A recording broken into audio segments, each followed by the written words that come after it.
بسم الله الرحمن الرحيم السلام عليكم ورحمة الله وبركاته. الحمد لله رب العالمين، نحمده ونستعينه ونستغفره ونعوذ بالله من شرور أنفسنا ومن سيئات أعمالنا. من يهده الله فلا مضل له ومن يضلل فلا هادي له. وأشهد أن لا إله إلا الله وحده لا شريك له. وأشهد أن محمدا عبده ورسوله. اللهم صل على محمد وعلى آل محمد كما صليت على إبراهيم وعلى آل إبراهيم إنك حميد مجيد. أما بعد فإن خير الكلام كلام الله، وخير الهدي هدي محمد صلى الله عليه وسلم، وشر الأمور محدثاتها وكل محدثة بدعة وكل بدعة ضلالة. أعوذ بالله من الشيطان الرجيم. وإن أردتم استبدال زوج مكان زوج وآتيتم إحداهن قنطارا فلا تأخذوا منه شيئا أتأخذونه بهتانا وإثما مبينا. وكيف تأخذونه وقد أفضى بعضكم إلى بعض وأخذن منكم ميثاقا غليظا. സ്നേഹമുള്ള സത്യവിശ്വാസികളെ, വിശ്വാസിനികളെ, സഹോദരി സഹോദരന്മാരെ, സുഹൃത്തുക്കളെ, ഇസ്ലാമിക കുടുംബം എന്ന നമ്മുടെ പഠന പരമ്പരയിൽ വിവാഹവുമായി ബന്ധപ്പെട്ടുകൊണ്ടുള്ള വധൂവരന്മാർ പരസ്പരം വിവാഹത്തിന്റെ മുമ്പ് കണ്ടിരിക്കണമെന്നും അതുമായി ബന്ധപ്പെട്ടിട്ടുള്ള നിയമങ്ങളെ സംബന്ധിച്ചായിരുന്നു കഴിഞ്ഞ നമ്മുടെ അവസരത്തിൽ വിശദീകരിക്കപ്പെട്ടത്. ഇസ്ലാമിക വിവാഹം എന്ന് പറയുന്നത് ജനങ്ങൾ മനസ്സിലാക്കിയതുപോലെ ഒരു ഭാരിച്ച മനുഷ്യന്റെ മുതുകൊടിക്കുന്ന, താങ്ങാനാവാത്ത നിലക്കുള്ള, മനുഷ്യരെ ബുദ്ധിമുട്ടിക്കുന്ന, അവനെ പ്രയാസങ്ങൾ കൊണ്ട് വരിഞ്ഞു മുറുക്കുന്ന ഒരു കാര്യം അല്ല. മറിച്ച് ഇസ്ലാമിലെ വിവാഹം എന്ന് പറയുന്നത് വളരെ ലളിതമാണ് അതിന്റെ നിയമങ്ങൾ. എന്നാൽ ലളിതമാണ് എന്നുള്ളതുകൊണ്ട് അതിന്റെ ഗൗരവത്തിന് ഒട്ടും കുറവ് വന്നിട്ടുമില്ല. വളരെ ഗൗരവതരമായ ഒരു കരാറായിട്ടാണ് ഇസ്ലാം വിവാഹത്തെ കാണുന്നത്. ഇതുവരെയും അന്യ സ്ത്രീ പുരുഷന്മാരായി കഴിഞ്ഞിരുന്ന രണ്ട് വ്യക്തികൾ ഈ ഉടമ്പടി കരാറോടുകൂടി എന്തിനും അവർക്ക് സ്വാതന്ത്ര്യമുള്ള ഇണകളായി മാറുന്ന നിലക്കുള്ള ഒരു കരാറാണ് വിവാഹത്തിലൂടെ നടത്തപ്പെടുന്ന, പ്രാധാന്യപൂർവം നടത്തപ്പെടുന്ന കരാർ. അതുകൊണ്ട് തന്നെ വിവാഹം എന്ന് പറയുന്നത് ഒരു കളിതമാശയായിട്ടല്ല ഇസ്ലാം കണ്ടിട്ടുള്ളത്. വിവാഹത്തിന്റെ കാര്യങ്ങൾ കഴിഞ്ഞിട്ട് ഞാനൊരു തമാശക്ക് ചെയ്തതാണ്, അതല്ലെങ്കിൽ അതുമായി ബന്ധപ്പെട്ടിട്ടുള്ള പല കാര്യങ്ങളും ഇസ്ലാം വളരെ ഗൗരവത്തോടുകൂടെ തന്നെയാണ് അതിന്റെ നിയമങ്ങൾ പഠിപ്പിച്ചു തന്നിട്ടുള്ളത്. അബൂ ഹുറൈറ റളിയല്ലാഹു തആല അൻഹുവിൽ നിന്ന് റിപ്പോർട്ട് ചെയ്യപ്പെട്ടിട്ടുള്ള ഹദീസിൽ നമുക്ക് കാണാം, നബി സല്ലല്ലാഹു അലൈഹി വസല്ലം പറഞ്ഞു, സലാസുൻ ജിദ്ദുഹുന്ന ജിദ്ദുൻ വഹസുലുഹുന്ന ജിദ്ദുൻ, അൻ-നിക്കാഹു വത്ത്-തലാഖു വർ-റജ്അ. അബൂദാവൂദും തിർമിദിയും ഇബ്നു മാജയും ഒക്കെ റിപ്പോർട്ട് ചെയ്ത ഹദീസിൽ നമുക്ക് കാണാം, നബി സല്ലല്ലാഹു അലൈഹി വസല്ലം പറയുകയാണ്, 3 കാര്യങ്ങൾ, അതിന്റെ ഗൗരവതരമായ കാര്യങ്ങൾ മനസ്സിലാക്കാൻ വേണ്ടി പറയാണ്. 3 കാര്യങ്ങൾ, അതിലെ കാര്യവും വളരെ ഗൗരവമാണ്. വഹസുലുഹുന്ന ജിദ്ദുൻ, അതിൽ തമാശയും ഗൗരവമാണ്. തമാശക്ക് പറയാൻ പറ്റിയ കാര്യങ്ങളല്ല, വളരെ ഗൗരവത്തോടെ സമീപിക്കേണ്ടുന്ന കാര്യങ്ങളാണ്. അതിൽ ഞാൻ തമാശക്ക് പറഞ്ഞു പോയതാണ്, അല്ലെങ്കിൽ ഞാൻ തമാശ ഉദ്ദേശിച്ചതാണ് എന്നൊന്നും പറഞ്ഞാൽ പറ്റില്ല. തമാശയിലായാൽ പോലും കാര്യം നടക്കും. അങ്ങനത്തെ 3 വിഷയങ്ങൾ പറഞ്ഞു. അതിലൊന്നാണ് അന്നിക്കാഹ്, വിവാഹം. ഒരാൾ പറയുന്നു, ഞാൻ എന്റെ മകളെ നിങ്ങൾക്ക് വിവാഹം കഴിച്ചു എന്ന്, ഞാനത് സ്വീകരിച്ചു. രണ്ടാളും കേട്ടാൽ തമാശ പറഞ്ഞായിരുന്നു, പറ്റൂല, അത് വിവാഹമായി മാറും. അതുപോലെ തന്നെ ത്വലാഖ്, വിവാഹമോചനം. തമാശക്ക് പെണ്ണിനോട് പറഞ്ഞ ഞാൻ മൊഴി ചൊല്ലി, ഞാൻ തമാശ പറഞ്ഞതായിരുന്നു, നടക്കൂലായോ, ത്വലാഖ് പോകും. അതുപോലെ തന്നെ തലാഖ് ചൊല്ലിയിട്ടുള്ള ഒരു സ്ത്രീയെ മടക്കിയെടുക്കുന്നതും, അതിന് നിശ്ചയിക്കപ്പെട്ട പീരീഡിൽ മടക്കിയെടുക്കുന്നതും. ഈ 3 വിഷയങ്ങൾ പറഞ്ഞുകൊണ്ട് പറഞ്ഞു, ഇതിലെ കാര്യവും കാര്യമാണ് എന്ന് പറഞ്ഞാൽ കാര്യം മാത്രല്ല, ഇതിൽ തമാശ പറ്റൂല, തമാശയായാലും കാര്യമാണ്. ഇതിലങ്ങനെ തമാശ പറ്റൂല, ഇത് തമാശ കളിക്കേണ്ടുന്നൊരു ഏർപ്പാടല്ല.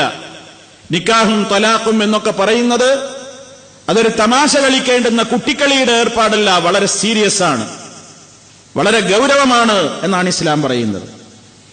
വിവാഹ ഉടമ്പടി നടത്തിയ വിവാഹത്തിന്റെ ശേഷം ഭർത്താക്കന്മാരോട് ഇസ്ലാം എന്താ പറഞ്ഞത്? വഅഖദ്ന മിൻകും മീസാഖൻ ഗലീള, വളരെ ബലിഷ്ഠമായ ഒരു കരാർ, ഉടമ്പടിയാണ് ആ സ്ത്രീകൾ നിങ്ങളിൽ നിന്നും സ്വീകരിച്ചിട്ടുള്ളത് എന്നാണ്.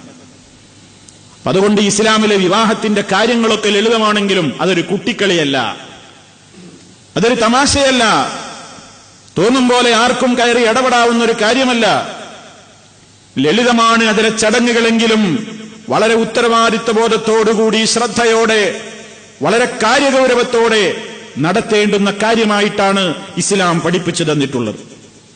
വിവാഹം സാധുവാകണമെങ്കിൽ ഇസ്ലാമികമായ രൂപത്തിൽ പറയുകയാണെങ്കിൽ, ഒന്ന് വരൻ, വിവാഹം കഴിക്കാൻ ഉദ്ദേശിക്കുന്ന വ്യക്തി, അതുപോലെ തന്നെ താൻ ആരെയാണോ വിവാഹം കഴിക്കുന്നതെങ്കിൽ ആ സ്ത്രീയുടെ രക്ഷാധികാരി, വധുവാകാൻ പോകുന്ന ആ സ്ത്രീയുടെ രക്ഷിതാവ്, രക്ഷാധികാരി. അതിന് അറബിയിൽ വലിയ് എന്ന് പറയും. വലിയ് എന്ന് പറഞ്ഞാൽ ഇവിടെ ഉദ്ദേശം താൻ വിവാഹം കഴിക്കാൻ ഉദ്ദേശിക്കുന്ന ആ സ്ത്രീയെ തനിക്ക് അനുവദിച്ചു തരുന്ന, അതല്ലെങ്കിൽ ഏൽപ്പിച്ചു തരുന്ന, അതിന് ഉത്തരവാദിത്തം ഇസ്ലാം നിശ്ചയിച്ചിട്ടുള്ള ആളുകളുണ്ട്. ആ ആളുകൾക്ക് അഥവാ വധുവിന്റെ രക്ഷിതാവ്, രക്ഷാകർത്താക്കൾ ആരാണെങ്കിൽ അവർക്കാണ് വലിയ് എന്ന് പറയുന്നത്. അത് വേണം. അതുപോലെ തന്നെ 2 സാക്ഷികൾ വേണം, ചുരുങ്ങിയത് 2 സാക്ഷികൾ വേണം. അതുപോലെ തന്നെ ഈജാബും ഖബൂലും നടക്കണം. എന്താണ് ഈജാബും ഖബൂലും എന്ന് പറഞ്ഞാൽ? അതായത് ഞാൻ ഒരു പിതാവാണെങ്കിൽ എന്റെ ഇന്ന മകളെ, ആ മകളുടെ പേരും പറഞ്ഞ്, ഇന്ന മകളെ ഞാൻ നിങ്ങൾക്ക് ഇത്ര മഹർ തൃപ്തിപ്പെട്ടുകൊണ്ട് നിങ്ങൾക്ക് ഞാൻ വിവാഹം ചെയ്തു തന്നു, അല്ലെങ്കിൽ ഇണയാക്കി തന്നു, അല്ലെങ്കിൽ നിങ്ങൾക്ക് ഞാൻ ഉടമപ്പെടുത്തി തന്നു എന്നിങ്ങനെയുള്ള വാചകങ്ങൾ വധുവിന്റെ രക്ഷാധികാരിയുടെ ഭാഗത്ത് നിന്ന് പറയുകയും അത് കേൾക്കുന്ന വിവാഹിതനാകാൻ പോകുന്ന വ്യക്തി ഞാനത് സ്വീകരിച്ചിരിക്കുന്നു, നിങ്ങളുടെ മകൾ ഇന്ന വ്യക്തിയെ എനിക്ക് വിവാഹം കഴിപ്പിച്ച് തന്നത്, അല്ലെങ്കിൽ ഇണയാക്കി തന്നത്, അല്ലെങ്കിൽ ഉടമപ്പെടുത്തി തന്നത്, ഞാനത് സ്വീകരിച്ചിരിക്കുന്നു എന്ന് പറയുന്നതാണ് ഖബൂൽ എന്ന് പറയുന്നത്. ഒന്ന് തന്റെ അവകാശത്തിലുള്ള, ഉടമസ്ഥതയിലുള്ള വ്യക്തിയെ നിങ്ങൾക്ക് ഏൽപ്പിച്ചു തന്നിരിക്കുന്നു എന്ന് പറയുന്ന രൂപവും, ഞാനത് സ്വീകരിച്ചിരിക്കുന്നു എന്ന് പറഞ്ഞ് മറുകക്ഷി വിവാഹിതരാവാൻ പോകുന്ന വ്യക്തി അത് സ്വീകരിക്കുന്ന, അതിനാണ് ഖബൂൽ എന്ന് പറയുന്നത്. ആദ്യത്തെ വ്യക്തി നിർവഹിക്കുന്നത് ഈജാബും, രണ്ടാമത്തെ വ്യക്തി നിർവഹിക്കുന്നത് ഖബൂലുമാണ്. ഇതോടുകൂടി ഇത് 2 ആള് കേൾക്കെ, 2 സാക്ഷികൾ കേൾക്കെ നിർവഹിക്കപ്പെട്ട് കഴിഞ്ഞാൽ ഇസ്ലാമിലെ വിവാഹം അവിടെ പൂർത്തിയായി കഴിഞ്ഞു. നമ്മുടെ നാട്ടിലൊക്കെ അത് അറബിയിൽ ആദ്യം പറഞ്ഞ് പിന്നീട് മലയാളത്തിലുമൊക്കെ പറയുന്ന ഒരു രീതി പലപ്പോഴും കണ്ടുവരാറുണ്ട്. അതുകൊണ്ട് തന്നെ വിവാഹത്തിന്റെ സമയത്ത് ബേജാറ് രണ്ടു കൂട്ടർക്കും കയ്യും കാലൊക്കെ വിറക്കാൻ തുടങ്ങും. അങ്ങോട്ട് കൈ കൊടുക്കുന്ന വധുവിന്റെ രക്ഷിതാവിനും ബേജാറ്, സ്വീകരിക്കാനിരിക്കുന്ന കബൂൽ ചെയ്യേണ്ടുന്ന വ്യക്തിയായ വരനും ബേജാറ്. കാരണം അവൻ ഇന്നുവരെ കേട്ടിട്ടില്ല ചിലപ്പോ സവ്വജ്തുക അൻകഹ്തുക എന്നൊക്കെ പറഞ്ഞ് കുറെ ഇങ്ങനെ പറഞ്ഞു കൊടുക്കും. അത് പിന്നെ മലയാളത്തിലും ഒക്കെ പറഞ്ഞ് ഇവനാകെ കൂടി ബേജാറാകും. ഇവനെന്തോ എന്ന് പറയും, പറഞ്ഞു കൊടുക്കുന്ന ചൊല്ലിക്കൊടുക്കുന്ന ആള് വേറെന്തോ എന്ന് പറയും, ഇയാള് വേറെന്തോ എന്ന് പറയും.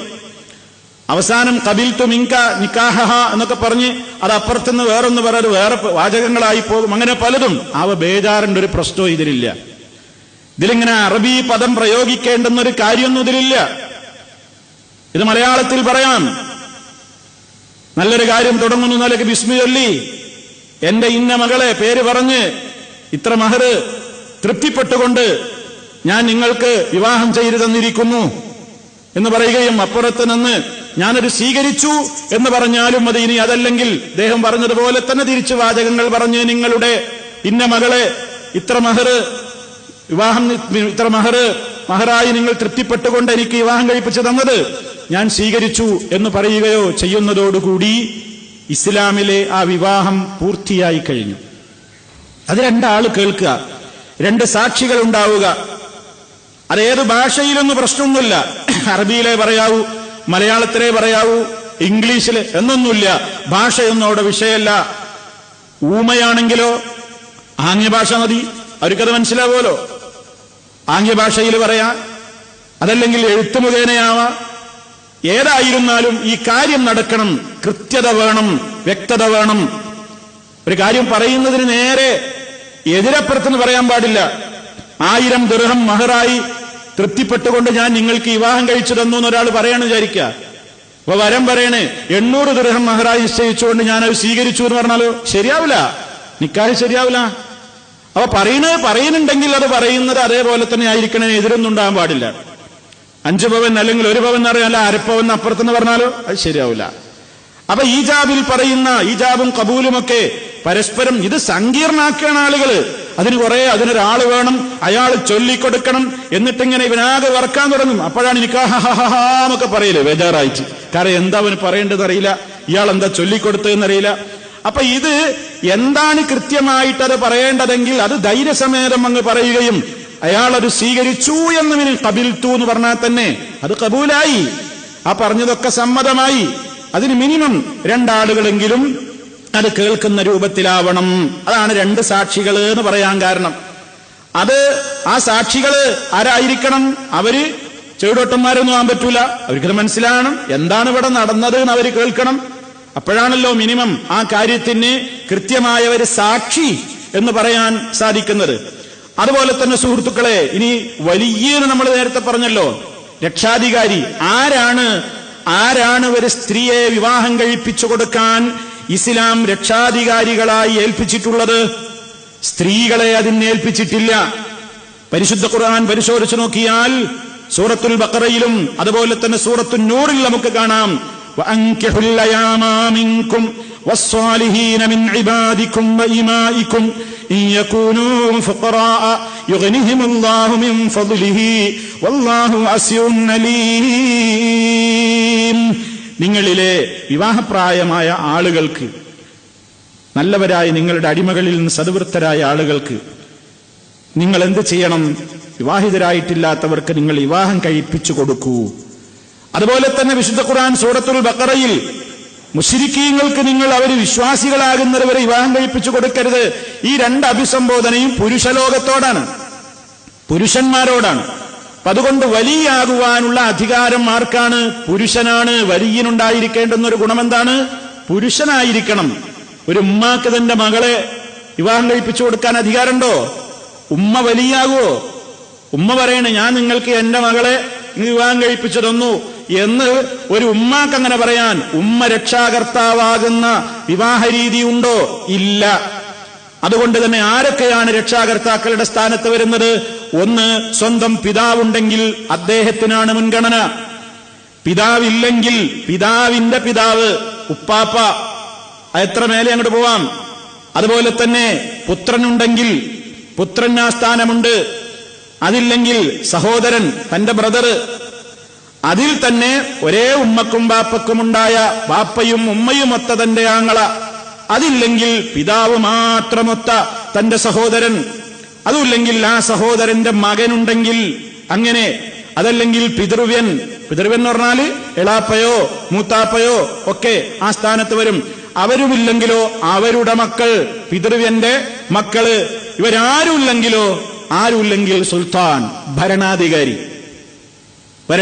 ആരുമില്ല എങ്കിൽ ഭരണാധികാരിയാണ് കൈയൊടുക്കുക. ഈ വലിയ എന്ന് പറയുന്നതിനാണ് നമ്മുടെ നാട്ടിൽ പറയുക വിവാഹത്തിന് കൈയൊടുക്കാനുള്ള ആള് എന്നാണ് ഈ പറയുന്നത്. അപ്പോ അതിന് ഇസ്ലാമികമായിട്ടുള്ള നിയമങ്ങൾ നമ്മൾ ശരിക്കും മനസ്സിലാക്കിയിരിക്കേണ്ടതാണ്. വിവാഹത്തിന്റെ സമയത്തൊക്കെ ആവുമ്പോൾ ആളുകൾ ഇതൊക്കെ പൊതുജനങ്ങളും മനസ്സിലാക്കിയിരിക്കേണ്ടുന്ന മസലകളാണ്. ആരൊക്കെയാണ് ഇപ്പൊ ഈ പറഞ്ഞ ആളുകളൊക്കെയാണ് വിവാഹം കഴിപ്പിച്ചു കൊടുക്കാൻ ഇസ്ലാം ഉത്തരവാദിത്തം ഏൽപ്പിക്കപ്പെട്ടിട്ടുള്ള അല്ലെങ്കിൽ ഏൽപ്പിച്ചു കൊടുത്തിട്ടുള്ള രക്ഷാകർത്താക്കൾ എന്ന് പറയുന്നത്. ഒരാളില്ലെങ്കിൽ അയാളുടെ അസാന്നിധ്യത്തിൽ അടുത്തയാളിലേക്ക് അവകാശം നീങ്ങും. അയാളുമില്ലെങ്കിൽ അതിന്റെ അടുത്തയാളിലേക്ക് അവകാശം നീങ്ങും. ഈ പറഞ്ഞ തെർത്തീബ്, പിതാവ്, പിതാമഹൻ, പുത്രൻ, സഹോദരൻ, സഹോദരപുത്രൻ, പിതൃവ്യൻ, പിതൃവ്യപുത്രൻ, ഭരണാധികാരി, ആരുല്ലേ ഭരണാധികാരി, ഇങ്ങോട്ടിങ്ങനെ നീങ്ങിപ്പോവും. അതുപോലെ തന്നെ കഴിപ്പിച്ചു കൊടുക്കുന്ന ഈ ആളാരായിരിക്കണം? സ്വതന്ത്രനായിരിക്കണം. എന്നിപ്പോ അങ്ങനെ അടിമകളൊന്നും ഇല്ലാത്തതുകൊണ്ട് അത് വിശദീകരിക്കേണ്ടതില്ല. പണ്ട് കാലത്ത് അടിമകളുണ്ടല്ലോ, ഇന്നിപ്പോ ഒക്കെ എല്ലാവരും സ്വതന്ത്രന്മാരാണ്. അത് നമ്മളെ വല്ലാതെ ബാധിക്കുന്ന ഒരു വിഷയമല്ല. രണ്ടാമത്തെ കേസ്, ബുദ്ധിമാനാവണം, ബുദ്ധിയുള്ള ആളാവണം വലിയായിരിക്കേണ്ടത്. ബാപ്പുണ്ട്, അല്ലെങ്കിൽ സഹോദരനുണ്ട്, ഇങ്ങനെ ആളുകളൊക്കെ ഉണ്ട്. പക്ഷെ തലക്ക് ഭ്രാന്താണ്, സുഖല്ല, ഭ്രാന്തനാണ്. അയാളെ വലിയാക്കാൻ പറ്റൂല. അതുകൊണ്ട് ബുദ്ധിയുള്ള ആളായിരിക്കണം, പ്രായപൂർത്തിയാവണം. കുട്ടികളെ പറ്റൂല. ബ്രദറുണ്ട്, പെണ്ണിനെ കല്യാണം കഴിപ്പിച്ചു കൊടുക്കണം. ബാപ്പല്ല, സഹോദരനാണുള്ളത്, പക്ഷേ കുട്ടി 13 വയസ്സായിട്ടുള്ളൂ, അല്ലെങ്കിൽ 10 വയസ്സേ ഉള്ളൂ. ആൺകുട്ടിയൊക്കെ ഉണ്ട്, പ്രായപൂർത്തിയായിട്ടില്ല. പ്രായപൂർത്തിയാവണം. അതുപോലെ തന്നെ നേരത്തെ പറഞ്ഞ് പുരുഷനാവണം. കാരണം എന്താണ്? നബി സല്ലല്ലാഹു അലൈഹി വസല്ലം പറഞ്ഞു, ലാ തുസവ്വിജുൽ മർഅ അൽ മർഅ വലാ തുസവ്വിജുൽ മർഅതു നഫ്സഹാ. ഇബ്നു മാജ റിപ്പോർട്ട് ചെയ്ത ഹദീസിൽ കാണാം, ഒരു സ്ത്രീയെ വിവാഹം കഴിപ്പിച്ചു കൊടുക്കരുത്. ഒരു പെണ്ണിനെ എന്ത് ചെയ്യരുത്? വിവാഹം കഴിപ്പിച്ചു കൊടുക്കരുത്. അഥവാ വലിയാണുള്ളത്, വലിയത്തില്ല. രക്ഷാധികാരിയുടെ റോളിൽ ഉമ്മക്ക് വരാൻ പറ്റൂല. അതുപോലെ തന്നെ അനിയത്തിക്ക് പറ്റൂല, ജ്യേഷ്ഠത്തിക്ക് പറ്റൂല, ഇളയമ വരാൻ പറ്റൂല, മൂത്തമ്മ വരാൻ പറ്റൂല, ഉമ്മാമ പറ്റൂല. പെണ്ണുങ്ങൾക്ക് രക്ഷാകർതൃത്വം ഇതിൽ വിവാഹത്തിൽ കൈകൊടുക്കുന്ന, അതല്ലെങ്കിൽ ഏൽപ്പിച്ചു കൊടുക്കുന്ന ആ വലിയന്റെ റോളിൽ സ്ത്രീകൾക്ക് അനുവാദമില്ല. അതാണ് ഇസ്ലാമിന്റെ നിയമം. അതുപോലെ തന്നെ വലാ തുസവ്വിജുൽ മർഅതു നഫ്സഹാ, ഒരു പെണ്ണ് സ്വയംവരവും ഇസ്ലാമിലില്ല. അവളെ തന്നെ നിക്കാഹിപ്പിച്ചു കൊടുക്കുക, വേറെ ആരും വേണ്ട. നിങ്ങളെ ഇഷ്ടയിക്കണം, ഞാൻ നിങ്ങൾക്ക് തന്നു, നിങ്ങൾക്ക് എന്നെ അനുവദിച്ചു തന്നു എന്ന് അവൾ പറയാ, ഇങ്ങോട്ടും കൈ കൊടുക്കുക. ആ നിലക്ക് അത് പറ്റൂല. സ്വയം അവൾക്ക് വലിയന്നെ വേണം. കാരണം എന്താ? നബി സല്ലല്ലാഹു അലൈഹി വസല്ലം പറഞ്ഞു, ലാ നിക്കാഹ ഇല്ലാ ബി വലിയിൻ, രക്ഷാധികാരി കൂടാതെ നിക്കാഹില്ല. രക്ഷാധികാരി വേണം. അല്ലെങ്കിൽ കണ്ടോന്റെ കൂടെ പോയിക്കൂടെ, ഞങ്ങൾ ഒരുമിച്ചിട്ട് ഞങ്ങൾ പോയി, ഇനി ഞങ്ങൾ നിക്കാഹ് എടുത്തിക്കോളാ, ഇങ്ങനെയുണ്ടോ? അതുകൊണ്ടൊരു വലിയ വേണം. രക്ഷാധികാരിയില്ലാത്ത നിക്കാഹ് സാധുവല്ല. ഇനിയും നമുക്ക് കാണാം, ആയിഷ റളിയല്ലാഹു തആല അൻഹ പറയാണ്, നബി സല്ലല്ലാഹു അലൈഹി വസല്ലം പറഞ്ഞിരിക്കുന്നു, അയ്യുമംറഅത്തിൻ നകഹത് ബിഗൈരി ഇദ്നി വലിയിഹാ ഫനികാഹുഹാ ബാത്തിലുൻ ഫനികാഹുഹാ ബാത്തിലുൻ ഫനികാഹുഹാ ബാത്തിലുൻ ഫഇൻ ദഖല ബിഹാ ഫലഹൽ മഹ്റു ബിമസ്തഹല്ല മിൻ ഫർജിഹാ ഫഇൻ ഇസ്തജറു ഫസ്സുൽത്താനു വലിയ്യു മൻ ലാ വലിയ ലഹു. ഏതെങ്കിലും ഒരു സ്ത്രീ നകഹത്ത്, അവൾ വിവാഹം കഴിച്ചു ഏതെങ്കിലും ഒരു സ്ത്രീ ബിഗൈരി ഇദ്നി വലിയിഹാ, അവളുടെ വലിയിന്റെ അഥവാ രക്ഷാകർത്താവിന്റെ റോളിലുള്ള ആരുമില്ല, ഒന്നും ചോദിച്ചിട്ടൊന്നുമില്ല, സമ്മതം ചോദിച്ചില്ല, അവൾ സ്വയം വിവാഹം കഴിച്ചു എങ്കിൽ ഫനികാഹുഹാ ബാത്തിലുൻ. നബി സല്ലല്ലാഹു അലൈഹി വസല്ലം 3 തവണ ആവർത്തിച്ചു, ഫനികാഹുഹാ ബാത്തിലുൻ ഫനികാഹുഹാ ബാത്തിലുൻ ഫനികാഹുഹാ ബാത്തിലുൻ. ആ വിവാഹം അസാധുവാണ്. ഇനി അവൾ ആ നിലക്ക് അങ്ങനെ വിവാഹം കഴിച്ചു, അങ്ങനെ അവർ ചേർന്നു, അവളിൽ അവൻ പ്രവേശിച്ചിട്ടുണ്ടെങ്കിൽ, അഥവാ ശാരീരികമായ ബന്ധം നടന്നിട്ടുണ്ടെങ്കിൽ മഹർ അവൾക്ക് അവകാശപ്പെട്ടതാണ്. എന്നാൽ രക്ഷാകർത്താക്കൾക്കിടയിൽ വല്ല തർക്കങ്ങളും വന്നാൽ, പരസ്പരം ഈ രക്ഷാകർത്താക്കളൊക്കെ ഉണ്ട്, ആരും വിവാഹം കഴിച്ചു കൊടുക്കാൻ തയ്യാറില്ല, ഒരു പരസ്പരം തർക്കിക്കണം, ഞാൻ കഴിച്ചു കൊടുക്കൂല, നീ കഴിച്ചു കൊടുക്ക്, അല്ല എനിക്കത് പറ്റൂല എന്നൊക്കെ പറഞ്ഞ് തർക്കായി ഈ പെണ്ണിന് വിവാഹം നടക്കണ്ടേ? അങ്ങനെ വരുമ്പോൾ ഫസ്സുൽത്താനു വലിയു മൻ ലാ വലിയ ലഹു, അങ്ങനെ രക്ഷാധികാരി ഇല്ലാത്ത ഒരു അവസരം വരുമ്പോൾ അതിന്റെ ഉത്തരവാദിത്വം ഇവരൊക്കെ ഉണ്ടെങ്കിലും ഇവരൊക്കെ കടുംപിടുത്തം നടത്താൻ ആവശ്യമില്ലാതെ മുടക്കിയിടുകയാണെങ്കിൽ അധികാരിയിലേക്ക് ആ അവകാശമാണ് നീങ്ങിപ്പോകും. നമ്മൾ വിശദീകരിക്കുന്നുണ്ട്. ഇത് നമ്മൾ ആലോചിക്കേണ്ടത് പലപ്പോഴും ഉണ്ടാകും. അടുത്ത ബന്ധുക്കളൊക്കെ മുസ്ലിമീങ്ങളാ, അങ്ങനെ ഉണ്ടാവുമല്ലോ. ഒരു സ്ത്രീ ഇസ്ലാമിലേക്ക് കടന്നു വന്നു, ഒരു സ്ത്രീ ഇസ്ലാമിലേക്ക് കടന്നു വന്നു. അച്ഛനും അമ്മ ഒരു ബന്ധപ്പെട്ട ആങ്ങളമാരെല്ലാവരും വലിയായിട്ട് ഇസ്ലാം എണ്ണിയിട്ടുള്ള ആളുകളൊക്കെ മുസ്ലിമീങ്ങളാ. ഈ പെണ്ണിനെ കല്യാണം കഴിപ്പിച്ചു കൊടുക്കേണ്ടത് ആരാണ് ഈ സ്ത്രീയെ കല്യാണം കഴിപ്പിച്ചു കൊടുക്കേണ്ടത്? അവർക്ക് ആ വിലായത്ത് കിട്ടോ? പെണ്ണിന്റെ അച്ഛൻ അല്ലെങ്കിൽ സഹോദരൻ ഇവർക്കൊക്കെ കിട്ടോ? ഇല്ല. വിശുദ്ധ ഖുർആൻ മൊത്തത്തിൽ തന്നെ ഒരു കാര്യം പറഞ്ഞിട്ടുണ്ട്, വലൻ യജ്അലല്ലാഹു ലിൽ കാഫിരീന അലൽ മുഅ്മിനീന സബീലാ. തീർച്ചയായും അല്ലാഹു തആല പറയാണ്, ലിൽ കാഫിരീന, നിഷേധികളായ ആളുകൾക്ക് അല്ലാഹ് നിശ്ചയിച്ചിട്ടേ ഇല്ല, അലൽ മുഅ്മിനീന സബീലാ, സത്യവിശ്വാസികളുടെ മേലൊരു കാര്യം കൈയാളാനുള്ള ഒരു മാർഗവും മുഅ്മിനീങ്ങളുടെ മേലൊരു കാര്യം കൈയാളാനുള്ള അധികാരവും മാർഗവുമൊന്നും കാഫിരീങ്ങൾക്ക് നിശ്ചയിച്ചിട്ടില്ല. അതുകൊണ്ട് അവരൊന്നും ഇതിന് പറ്റൂല എന്ന് ഉറപ്പായി. എങ്കിൽ പിന്നെ എന്ത് ചെയ്യണം? സ്വാഭാവികമായും അത് ഖാളിയിലേക്ക്, ഭരണാധികാരിയിലേക്ക് അതിന്റെ അധികാരമാണ് നീങ്ങും. അവർ നിശ്ചയിച്ചു കൊടുക്കുന്ന ആളാണ് പിന്നെ ഈ സ്ത്രീയെ കല്യാണം കഴിപ്പിച്ചു കൊടുക്കേണ്ടുന്ന രക്ഷാധികാരിയുടെ റോളിൽ നിൽക്കേണ്ടത്. ഇതൊന്നുമില്ലാത്ത സ്ഥലത്തോ, ഇസ്ലാമികമായിട്ടുള്ള ഒരു ഗവൺമെന്റ് ഇല്ല, അവിടെ അത് നിശ്ചയിക്കപ്പെട്ട ആ നിലക്കുള്ള ഗവൺമെന്റിനാൽ നിശ്ചയിക്കപ്പെട്ട ഒരു ഖാളിയില്ല, നമ്മുടെയൊക്കെ നാടുകളിലുള്ളത് പോലെ, അങ്ങനെയാകും എന്ത് ചെയ്യണം? പ്രാദേശികമായിട്ട് അവിടെ നമ്മുടെ മറ്റു കാര്യങ്ങളൊക്കെ ഇമാമത്തിന് എത്തുന്ന, ഖുതുബ നിർവഹിക്കുന്ന നാട്ടിലെ ആരാണോ ഉത്തരവാദിത്തം ഏൽപ്പിക്കപ്പെട്ട ഒരാളെങ്കിൽ ആ ആളെയാണ് ആ സ്ഥാനത്ത് കാണേണ്ടത് ഖാളിയായിട്ട്. അതുപോലെ തന്നെ ഇമാമ്, പള്ളിയിലെ ഇമാമോ അതല്ലെങ്കിൽ അവിടുത്തെ മുസ്ലിം സംഘടനയുടെ ഉത്തരവാദപ്പെട്ടയാളോ ആരെയാണെങ്കിൽ ഒരാളെ ആ ജമാഅത്തിൽ നിന്ന് അഥവാ ആ മുസ്ലിമീങ്ങളുടെ സംഘത്തിൽ നിന്ന് ഒരാളെ ഈ പെണ്ണിന് തന്നെ എന്ത് ചെയ്യാം? സെലക്ട് ചെയ്ത് എന്നെ വിവാഹം കഴിപ്പിച്ചു കൊടുക്കാനുള്ള രക്ഷാകർതൃത്വത്തിന്റെ പദവിയിൽ നിങ്ങളെ ഞാൻ നിയമിച്ചിരിക്കുന്നു എന്ന് ഈ സ്ത്രീക്കൊരാളെ തെരഞ്ഞെടുത്തിട്ട് അയാൾ രക്ഷാധികാരിയായി നിന്നുകൊണ്ട് ഈ സ്ത്രീയെ എന്ത് ചെയ്യാം? വിവാഹം കഴിപ്പിക്കാം. അതാണ് ഇസ്ലാം അതിന് കണ്ടിട്ടുള്ള മാർഗം. അതാണ് അധികാരിയിലേക്ക് ഫസ്സുൽത്താനു വലിയുമല്ല വലിയ ലഹു എന്ന് പറയുമ്പോൾ ഇസ്ലാമിക ഭരണമോ ഇസ്ലാമികമായൊരു വ്യവസ്ഥയോ ഒന്നും നിലവിലില്ലാത്ത നമ്മുടെ നാടുകളിലേതുപോലെയുള്ള പ്രദേശങ്ങളിലൊക്കെ നമ്മൾ അത്തരത്തിലുള്ള ഒരു സമീപനം സ്വീകരിക്കലാണ് ഇസ്ലാം നമുക്ക് അനുവാദം തന്നിട്ടുള്ളത്. അതല്ലാതെ നമ്മൾ ആ നിലക്ക് ഇനി ഒന്നും ഇവിടെ ഇല്ല, അങ്ങനത്തെ ഒരു സംവിധാനമില്ല, അതുകൊണ്ട് എന്ത് വേണം, ഇനി വിവാഹം കഴിപ്പിച്ചു കൊടുക്കാൻ ഒരു നിവൃത്തിയില്ല എന്ന് ഞാൻ തന്നെയാണ് വിവാഹം കഴിപ്പിച്ചു കൊടുക്കുക എന്ന് പറയുന്ന ഒരു രീതിയില്ല. അപ്പോഴും ഒരാളെ എന്ത് ചെയ്യണം? നിർണയിച്ച് ആ സ്ഥാനത്തേക്ക് കണ്ടെത്തണം എന്ന് നമ്മൾ മനസ്സിലാക്കണം. ഇനി രക്ഷാകർത്താക്കൾ, ഞാൻ നേരത്തെ പറഞ്ഞതുപോലെ രക്ഷാകർത്താക്കളൊക്കെ ഉണ്ട്, പക്ഷെ അവരെന്ത് ചെയ്യാണ്? മുടക്കാണ്. ബാപ്പ ജീവിച്ചിരിപ്പുണ്ട്, അല്ലെങ്കിൽ ബാപ്പല്ല, മറ്റു ബന്ധപ്പെട്ടവരുണ്ട്, സഹോദരനുണ്ട്, ഈ പിന്നെ അനുയോജ്യമായ വിവാഹം വന്നു, എന്ത് പറഞ്ഞാലും ഞാൻ ചെയ്തു കൊടുക്കൂല, ഞാൻ ചെയ്തു കൊടുക്കൂലാന്ന് രക്ഷാധികാരിയായ വ്യക്തി ശാഠ്യം പിടിക്കാണ്. ഞാൻ ചെയ്തു കൊടുക്കൂല, എത്ര വിവാഹം വന്നാലും ഇയാൾ ശാഠ്യം പിടിക്കും, ഞാൻ ചെയ്തു കൊടുക്കൂല. എന്തെങ്കിലും വാശി, ഒരു കാരണവുമില്ലാതെ ആ നിലക്ക് പ്രശ്നം വഷളാക്കുകയാണെങ്കിൽ, ഈ സ്ത്രീയെ സംബന്ധിച്ചിടത്തോളം അങ്ങനെ മുടക്കിയിടുകയാണെങ്കിൽ ആ സ്ത്രീക്ക് കോടതിയെ സമീപിക്കുവാൻ ഇസ്ലാം അധികാരം നൽകുന്നു. കേസ് കൊടുക്കാം, പരാതിപ്പെടാം. പരിശുദ്ധ ഖുർആനിൽ നമുക്ക് സൂറത്തുൽ ബഖറയിൽ ഒരു വചനം കാണാം, ഫലാ തഅ്ലുലൂഹുന്ന അൻ യൻകിഹ്ന അസ്വാജഹുന്ന ഇദാ തറാദൗ ബൈനഹും ബിൽ മഅറൂഫ് ذلك يوعظ به من كان منكم يؤمن بالله واليوم الآخر ذلك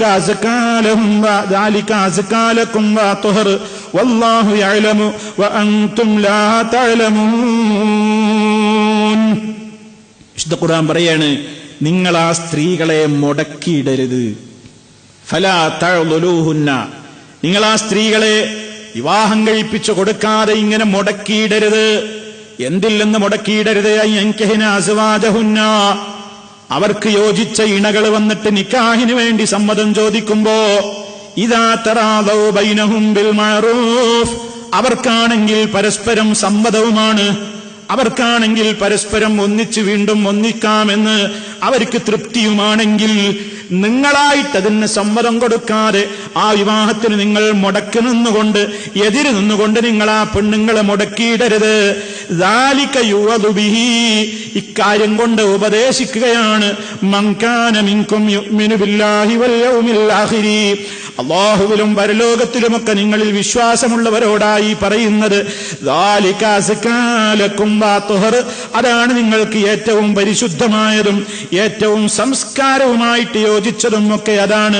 വല്ലാഹു യഅലമു വഅൻതും ലാ തഅലമൂൻ, അല്ലാഹുവാണ് അറിയുന്നവൻ, നിങ്ങൾ അറിയുന്നവരല്ല.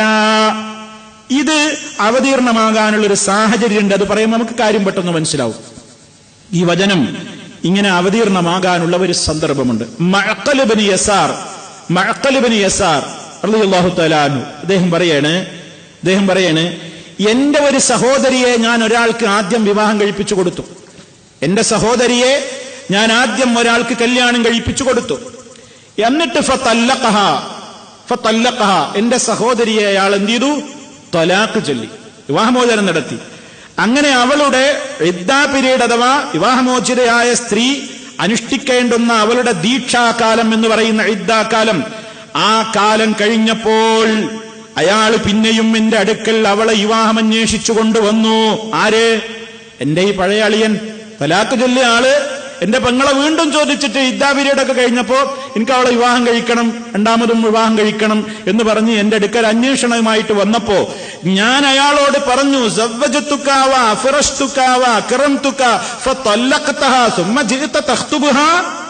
ഞാൻ അയാളോട് ചോദിച്ചു, ഞാൻ നിങ്ങൾക്ക് മര്യാദക്ക് ആദ്യം വിവാഹം കഴിപ്പിച്ച് തന്നു അവരെ, ഞാൻ അവരെ നിങ്ങൾക്ക് വിവാഹം കഴിപ്പിച്ച് തന്നു, നിങ്ങളെ ഇണയാക്കി നിങ്ങൾക്ക് ജീവിക്കാനുള്ള സ്വാതന്ത്ര്യം തന്നു, ഞാൻ നിങ്ങളെ ആ നിലക്കൊക്കെ ആദരിച്ചു. എന്നിട്ട് ഫതല്ലഖ്തഹ, നിങ്ങൾ അവളെ വിവാഹമോചനം നടത്തി. സുമ്മ ജിഅത തഖ്തുബുഹാ, എന്നിട്ട് പിന്നെയും അവളെ കെട്ടാൻ വേണ്ടി വിവാഹം അന്വേഷിച്ചു കൊണ്ട് വന്നിരിക്കുകയാണോ? പറ്റില്ല. ലാ വല്ലോ ലാ തഊദു ഇലൈക അബദാ, അല്ലാഹനെ തന്നെയാണ് സത്യം, അവളിന് നിങ്ങളിലേക്ക് മടങ്ങൂല, ഞാൻ ചെയ്തു തരൂല. നിങ്ങൾ എന്താ ഇങ്ങനെ, നിങ്ങൾക്ക് അങ്ങനെയൊക്കെ ചെയ്തിരുന്നിട്ട് പിന്നെ ഇപ്പൊ നിങ്ങൾ അവളെ തൊലാക്കിയില്ലേ, ഇനി അവളെ കിട്ടും നിങ്ങൾ വിചാരിക്കണ്ട. എന്നാലോ വക്കാന റജുലൻ ലാ ബഅസ ബിഹി, അയാളാണെങ്കിൽ ഒരു മോശപ്പെട്ടയാളൊന്നുമല്ല. ഈ പെണ്ണിനെ സംബന്ധിച്ചിടത്തോളം വക്കാനത്തിൽ മർഅതു തുരീദു അൻ തർജിഅ ഇലൈഹി, ഈ സഹോദരിയാണെങ്കിൽ അയാളേക്ക് മടങ്ങി ചെല്ലുന്നത്, അയാൾ വീണ്ടും ഇവളെ തന്നെ വിവാഹം കഴിക്കുന്നത് ഇഷ്ടവുമാണ്, അവർക്കിടയിൽ പ്രശ്നമൊന്നുമില്ല. വിവാഹത്തിനാണെങ്കിൽ പെങ്ങൾക്ക് സമ്മതവുമാണ്. ആ അവസരത്തിൽ ഇദ്ദേഹമാണ് ഇത് ചെയ്തു കൊടുക്കേണ്ടത്. ഇദ്ദേഹം പറയുന്നു, അല്ലാഹനെ തന്നെയാണ് നിനക്ക് ഇനി അവളെ കിട്ടൂല എന്ന് പറയുമ്പോ ഫഅൻസലല്ലാഹു തആല ഹാദിഹിൽ ആയ, അപ്പോഴാണ് റബ്ബിയായത്ത് അവതരിപ്പിക്കുന്നത്. ഫലാ തഅദുലൂഹുന്ന അയ്യൻകിഹ്ന അസ്വാജഹുന്ന ഇദാ തറാദൗ ബൈനഹും ബിൽ മഅറൂഫ് ذلك يوعظ به من كان منكم يؤمن بالله واليوم الآخر ذلك أزكى لكم وأطهر والله يعلم وأنتم لا تعلمون.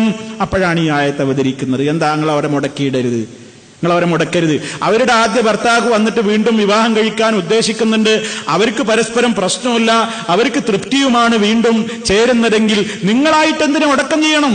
അള്ളാഹുവിനും പരലോകത്തിലൊക്കെ വിശ്വാസം ഉണ്ടെങ്കിൽ നിങ്ങളതിന് മുടക്കരുത്, അതാണ് പറയാനുള്ളത് എന്ന് അള്ളാഹുവിന്റെ കൽപ്പന ഇറങ്ങിയപ്പോ ഫഖുൽതു, ഈ സഹാബി പറയാണ്, അല്ലാന അഫ്അലു യാ റസൂലല്ലാഹ്. കണ്ടോ അവരുടെ ആ ഒരു മാനസികമായ സമ്മതം നോക്കും.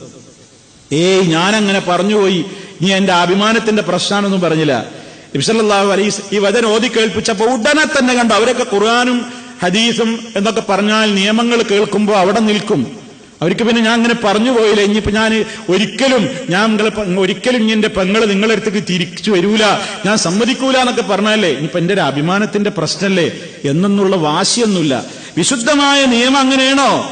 ആയത്ത് കേട്ടപാടെ ഫഖുൽതു, സഹാബിയായ മഅഖൽ ഇബ്നു യസാർ റളിയല്ലാഹു തആല അൻഹു പറയാണ്, അല്ലാഹുവിന്റെ റസൂലിനോട് ഉടനെ പറഞ്ഞു, അല്ലാന അഫ്അലു യാ റസൂലല്ലാഹ്, അല്ലാഹുവിന്റെ റസൂലേ ഞാൻ ഇപ്പൊ ചെയ്തു കൊടുക്കാം, ഞാൻ റെഡിയാണ്. ഖുർആൻ കേട്ടപ്പോ അവരുടെ മനസ്സ് അത്രയേ ഉള്ളൂ. അതിൽ പിന്നെ ഇതൊക്കെ നമ്മൾ പഠിക്കേണ്ടുന്ന വേറൊരു സാന്ദർഭികമായ പാഠവും കൂടി അതിലുണ്ട്. നമുക്കൊരു വിഷയം വന്നു, അതിൽ ഇസ്ലാമിന്റെ ഒരു നിയമം തെളിഞ്ഞാൽ പിന്നെ വാശിയിൽ പിടിച്ചു നിൽക്കരുത്. നിയമം എങ്ങനെയാണോ എന്നാൽ ഞാനതിന് സന്നദ്ധാണ്, ഞാനങ്ങനെ പറഞ്ഞുപോയി, എന്റെ ഒരു അഭിമാനത്തിന്റെ പ്രശ്നമല്ലേ. ഖുർആനിലൊക്കെ അങ്ങനെയൊക്കെ ഉണ്ട്, ഹദീസിൽ അങ്ങനെയൊക്കെ വന്നിട്ടുണ്ടാവും. പക്ഷെ അതിനേക്കാളൊക്കെ വലുതാ എന്റെ അഭിമാനം എന്ന് പറഞ്ഞാൽ അതൊരു മുസ്ലിമിന് യോജിച്ചതല്ല, അതൊരു മുഅ്മിനിനൊന്നും ഉണ്ടാകാൻ പറ്റിയതല്ല. സഹാബത്തിന്റെ ഒക്കെ രീതി അതായിരുന്നു. അവര് പ്രമാണം കേട്ടാൽ അവിടെ നിൽക്കും, പ്രമാണം കേട്ടാൽ അവിടെ നിൽക്കും. വിശുദ്ധ വചനങ്ങൾ കേട്ടാൽ അവര് വളരെ നിശബ്ദരായി. അവര് പിന്നെ അവരുടെ തീരുമാനങ്ങൾക്കൊന്നും ഒരു വിലയില്ല, അതവര് മാറ്റിവെച്ചു. അള്ളാന്റെ വിധിയാണോ, നബി സല്ലല്ലാഹു അലൈഹി വസല്ലമിന്റെ തീരുമാനമാണോ, പിന്നെ അതിൽ വേറെ അവർക്ക് സ്വാതന്ത്ര്യവും തെരഞ്ഞെടുപ്പൊന്നുമില്ല, അവരതിന് അംഗീകരിക്കും. കണ്ടോ, ഞാനിത് ഒരിക്കലും ചെയ്തു കൊടുക്കൂല എന്ന് പറഞ്ഞ മഅഖൽ റളിയല്ലാഹു തആല അൻഹു ഈ വചനം കേട്ടപ്പോ പറയണം, അല്ലാന അഫ്അലു യാ റസൂലല്ലാഹ്, അല്ലാഹുവിന്റെ റസൂലേ ഇപ്പൊ ഞാൻ ചെയ്തു കൊടുക്കാം. നബി സല്ലല്ലാഹു അലൈഹി വസല്ലം പറഞ്ഞു, ഫസവ്വിജ്ഹാ ഇയ്യാ, വിവാഹം കഴിപ്പിച്ചു കൊടുക്കുക, അദ്ദേഹത്തിന് വിവാഹം കഴിപ്പിച്ചു കൊടുക്കുക. ബുഖാരിയിൽ നമുക്ക് ഈ സംഭവം കാണാൻ സാധിക്കും. അപ്പൊ സഹോദരങ്ങളെ, അങ്ങനെ മുടക്കിയിടാൻ വകുപ്പില്ല. അങ്ങനെ ഇനി ഇതൊക്കെ പഠിച്ചിട്ടും ഒരാൾ മുടക്കുകയാണെങ്കിലോ, അപ്പോഴാണ് ഞാൻ നേരത്തെ പറഞ്ഞ നിയമം ചിലപ്പോൾ ഉണ്ടാവുമല്ലോ, ഞാൻ ഒരിക്കലും സമ്മതിക്കൂല എന്ന് പറഞ്ഞ ഇയാളാണിത് ചെയ്തു കൊടുക്കേണ്ട ആള്, ഇയാള് സമ്മതിക്കുന്നില്ല. സമ്മതിക്കുന്നില്ലെങ്കിൽ അടുത്ത ആളിലേക്ക് അധികാരമാണ് പോകും. ബാപ്പ തയ്യാറല്ലേ, അടുത്ത അധികാരം ആർക്കാണോ അയാളിലേക്കാണ് പോകും ആ അധികാരം. അയാളും പിന്നെ മുടക്കുകയാണോ, അടുത്ത ആളിലേക്ക് പോകും. എല്ലാവരും മുടക്കുകയാണോ, അധികാരിയിലേക്കാണ് പോകും. ആരാണോ ഉത്തരവാദപ്പെട്ടയാളാണെങ്കിൽ അതിലേക്ക് അങ്ങോട്ട് പോകും. അപ്പൊ എന്തായിട്ടെന്താ, ഇയാള് സ്ഥലത്തുണ്ട്, ഇയാള് സമ്മതിക്കുന്നില്ല എന്ന് പറഞ്ഞിട്ടൊരു പെൺകുട്ടിക്ക് അനുയോജ്യമായ വിവാഹം വന്നിട്ടുണ്ടെങ്കിൽ നീട്ടിയിടേണ്ട കാര്യമില്ല. പലപ്പോഴും ആളുകൾ സംശയമൊക്കെ ചോദിക്കുന്നൊരു വിഷയ, അനുയോജ്യമായ വിവാഹം വന്നു, എന്തായിട്ടെന്താ ബാപ്പ സമ്മതിക്കണില്ല, അയാളല്ലേ കൈ കൊടുക്കേണ്ടത്, അയാൾ ഹയാത്തിലുണ്ട് താനും, അയാളോട്ട് സമ്മതിക്കുന്നില്ല എന്ന് പറഞ്ഞിട്ടൊരു വിവാഹം നീട്ടിക്കൊണ്ടുപോകാൻ പറ്റൂല. എന്തുകൊണ്ട് സമ്മതിക്കുന്നില്ല? പരാതി കൊടുക്കുമ്പോ പരാതി എത്തുന്ന കോടതി പരിശോധിക്കും, എന്തുകൊണ്ടാണ് ഈ പെൺകുട്ടിക്ക് അനുയോജ്യമായ വിവാഹം വന്നിട്ട് ഇയാൾ മുടക്കുന്നത്, അത് പരിശോധിക്കും.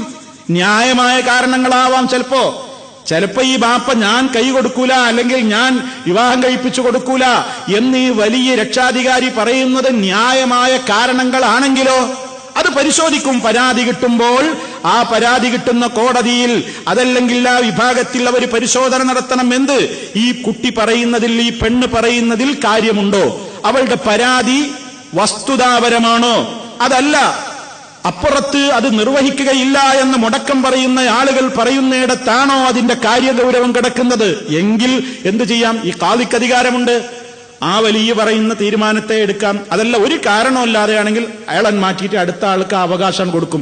ആരുമില്ലേ, ഈ ആൾക്കത് നടത്തിക്കൊടുക്കുവാനുള്ള അധികാരം ഇസ്ലാം നൽകിയിട്ടുണ്ട്. ഇനി സുഹൃത്തുക്കളെ, നമ്മളിതിൽ മനസ്സിലാക്കേണ്ട മറ്റൊരു വിഷയമാണ്, സ്ഥലത്തില്ലാത്ത ആളുകൾക്ക് വക്കാലത്ത് നൽകാം. അതും പലപ്പോഴും ആളുകൾ ഒരു വല്ലാത്തൊരു ഭാരമായിട്ടാണ്. ഇപ്പൊ എപ്പോഴും വിവാഹം നടക്കുമ്പോൾ ചിലപ്പോൾ അമ്മോശാക്ക പ്രവാസിയായിരിക്കും, അല്ലെങ്കിൽ നാട്ടിലായിരിക്കും, അല്ലെങ്കിൽ പുതിയാപ്പള നാട്ടിലായിരിക്കും, അല്ലെങ്കിൽ ഇവിടെ ആയിരിക്കും. അപ്പൊ ഇത് രണ്ടാളും ഒരേ സദസ്സിൽ വെച്ചത് പറയണമെന്നുണ്ടെങ്കിൽ രണ്ടാളും രണ്ട് ധ്രുവങ്ങളിലാ കിടക്കുന്നത്. എങ്കിൽ എന്ത് ചെയ്യണം?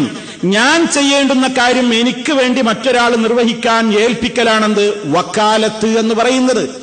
ഞാൻ ചെയ്യേണ്ടുന്ന കാര്യം എന്റെ സ്ഥാനത്ത് നിന്നുകൊണ്ട് മറ്റൊരാൾ നിർവഹിക്കാനുള്ള അധികാരം ഞാൻ കൊടുത്ത് ഏൽപ്പിക്കലാണെന്ത് വക്കാലത്ത് ഏൽപ്പിക്കുക എന്ന് പറയുന്നത്. അത് ഒരു മകളെ വിവാഹം കഴിപ്പിക്കണം, അല്ലെങ്കിൽ സഹോദരൻ സഹോദരിയെ വിവാഹം കഴിപ്പിച്ചു കൊടുക്കേണ്, എന്ത് വേണം, അയാൾക്ക് പോകാൻ പറ്റൂല, ലീവ് കിട്ടുന്നില്ല, അല്ലെങ്കിൽ അയാൾ നാട്ടിലാണ്, പുതിയാപ്പിള എവിടെയാണ്, എന്ത് ചെയ്യണം? ആ വ്യക്തിക്ക് അയാളുടെ ഉത്തരവാദിത്വം വേറൊരാൾക്ക് കൈമാറാം. അതിനെന്ത് വേണം?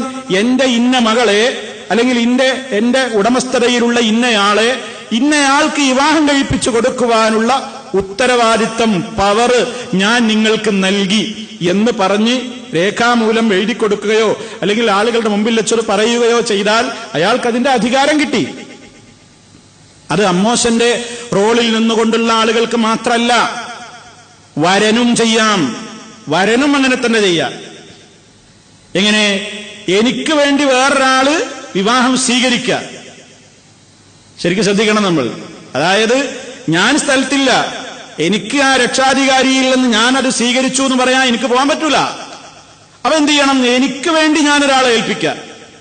അവിടെ എന്താ? അയാളല്ല സ്വീകരിക്കണത്, എനിക്ക് വേണ്ടി. അപ്പൊ പറയുന്ന വാചകത്തിൽ ശ്രദ്ധിച്ചാൽ മതി, നിങ്ങളുടെ ഇന്ന മകളെ ഇത്ര മഹർ തൃപ്തിപ്പെട്ടുകൊണ്ട് ഇന്നയാൾക്ക് നിങ്ങൾ വിവാഹം കഴിപ്പിച്ചു കൊടുത്തത് അയാൾക്ക് വേണ്ടി ഞാൻ സ്വീകരിച്ചിരിക്കുന്നു, അയാൾക്ക് വേണ്ടി ഞാൻ സ്വീകരിച്ചിരിക്കുന്നു, വേറൊരാൾക്ക് വേണ്ടിയിട്ട് ഞാൻ സ്വീകരിക്കുക. അവിടെ വരൻ എന്ത് ചെയ്യാണ്? അയാൾ ഏറ്റെടുക്കേണ്ടുന്ന കബിൽത്തു വേറൊരാള് അയാൾക്ക് വേണ്ടി എന്ത് ചെയ്യാണ്? ഏറ്റെടുക്കുകയാണ്. അതാണ്. അങ്ങനെ വരനും എന്ത് ചെയ്യാം? ഒരാളെ പകരം ഏൽപ്പിക്കാം, രക്ഷാധികാരിക്കും ഒരാളെ പകരം ഏൽപ്പിക്കാം. മഹാനായ നബി സല്ലല്ലാഹു അലൈഹി വസല്ലമിന്റെ വിവാഹങ്ങളിൽ ഇത് നടന്നിട്ടുണ്ട്. നബി സല്ലല്ലാഹു അലൈഹി വസല്ലം വിവാഹം കഴിച്ച നമ്മുടെ ഉമ്മയുടെ ഒരു പേരാണ് റംല. റംല ബിൻത് അബി സുഫിയാൻ. അബൂ സുഫിയാന്റെ മകളായ റംല റളിയല്ലാഹു തആല അൻഹ ഉമ്മഹാത്തുൽ മുഅ്മിനീങ്ങളിൽപ്പെട്ടവരാണ്. അവർക്ക് മറ്റൊരു പേര് കൂടിയുണ്ട്, ഉമ്മു ഹബീബ. ഉമ്മു ഹബീബ റളിയല്ലാഹു അൻഹ നമ്മുടെ ഉമ്മയാണ്. നബി സല്ലല്ലാഹു അലൈഹി വസല്ലമ അവരെ വിവാഹം കഴിക്കാറുണ്ടായൊരു സന്ദർഭമുണ്ട്. ഇവരെ ഇസ്ലാമിന്റെ ആദ്യ കാലഘട്ടത്തിൽ ഇവര് ഇസ്ലാമിലേക്ക് ആകൃഷ്ടരായി. അങ്ങനെ ഇവരും ഭർത്താവും കൂടെ എവിടേക്ക് പോയി? ആദ്യഘട്ടത്തിൽ മുസ്ലിമീങ്ങൾ ഹിജറ പോയ അബ്സീനിയയിലേക്ക് പോയി. നബി സല്ലല്ലാഹു അലൈഹി വസല്ലം സഹാബിമാരും മദീനയിലേക്ക് ഹിജറ പോകുന്നതിന്റെ മുമ്പേ ആദ്യം മുസ്ലിമീങ്ങൾ മക്കയിൽ നിന്ന് ഹിജറ പോയ സ്ഥലമാണ് ഇന്ന് എത്യോപ്യ എന്നറിയപ്പെടുന്ന, അന്ന് ഹബശ അബ്സീനിയ എന്നറിയപ്പെടുന്ന സ്ഥലം. ആ രാജ്യം ഭരിച്ചിരുന്ന നജ്ജാശി, നേഗസ് എന്നൊക്കെ മറ്റു ഭാഷകളിൽ പറയുന്ന നജ്ജാശി എന്ന് പറയുന്ന രാജാവാണ് ആ രാജ്യം ഭരിച്ചിരുന്നത്. അവിടേക്കാണ് ഇസ്ലാമിന്റെ ആദ്യ കാലഘട്ടത്തിൽ ദുർബലരായ മർദ്ദിതരായ ഏതാനും സഹാബാക്കൾ സ്ത്രീകളുമൊക്കെ ഹിജറയായിട്ട് നബി സല്ലല്ലാഹു അലൈഹി വസല്ലം മക്കയിൽ നിന്ന് പറഞ്ഞയക്കുന്നത്. ആ കൂട്ടത്തിൽ ഹിജറ പോയവരുടെ കൂട്ടത്തിൽ ആരുണ്ട്? അബൂ സുഫിയാന്റെ മകളായ റംല റളിയല്ലാഹു തആല അൻഹയുണ്ട്. അവർ ഇസ്ലാമിലേക്ക് ആദ്യം തന്നെ കടന്നു വന്നു. ബാപ്പയായ അബൂ സുഫിയാൻ ഒന്നും ഇസ്ലാമിലേക്ക് വന്നതൊക്കെ വളരെ വൈകിട്ടാണ്, നമുക്കറിയാം. അപ്പൊ റംല റളിയല്ലാഹു തആല അൻഹ, അവരെ ഭർത്താവും ഒന്ന് മുസ്ലിമാണ്, ഭർത്താവ് മുസ്ലിമാണ്. അങ്ങനെ ഇവർ രണ്ടാളും എവിടേക്ക് പോയി? അബ്സീനിയയിലേക്ക് പോയി. അബ്സീനിയയിലേക്ക് പോയി അവിടെ എത്തിയപ്പോ കുറച്ചു കാലം കഴിഞ്ഞപ്പോ പുതിയാപ്പിള എന്ത് ചെയ്തു? ക്രിസ്ത്യാനിയായി. പുതിയാപ്പിള ക്രിസ്ത്യാനിയായി. അക്ഷരാർത്ഥത്തിൽ റംല റളിയല്ലാഹു തആല അൻഹ നിസ്സഹായയായി ഒറ്റപ്പെട്ടു. ആരുമില്ല, വീട്ടിന്നോ നാട്ടിന്നോ പോയി, എല്ലാവരും ഒഴിവാക്കി പോയി. ഭർത്താവിന്റെയും കൂടെ രണ്ടാളും മുസ്ലിമീങ്ങളാണ്, ഹിജറ പോയതാണ്.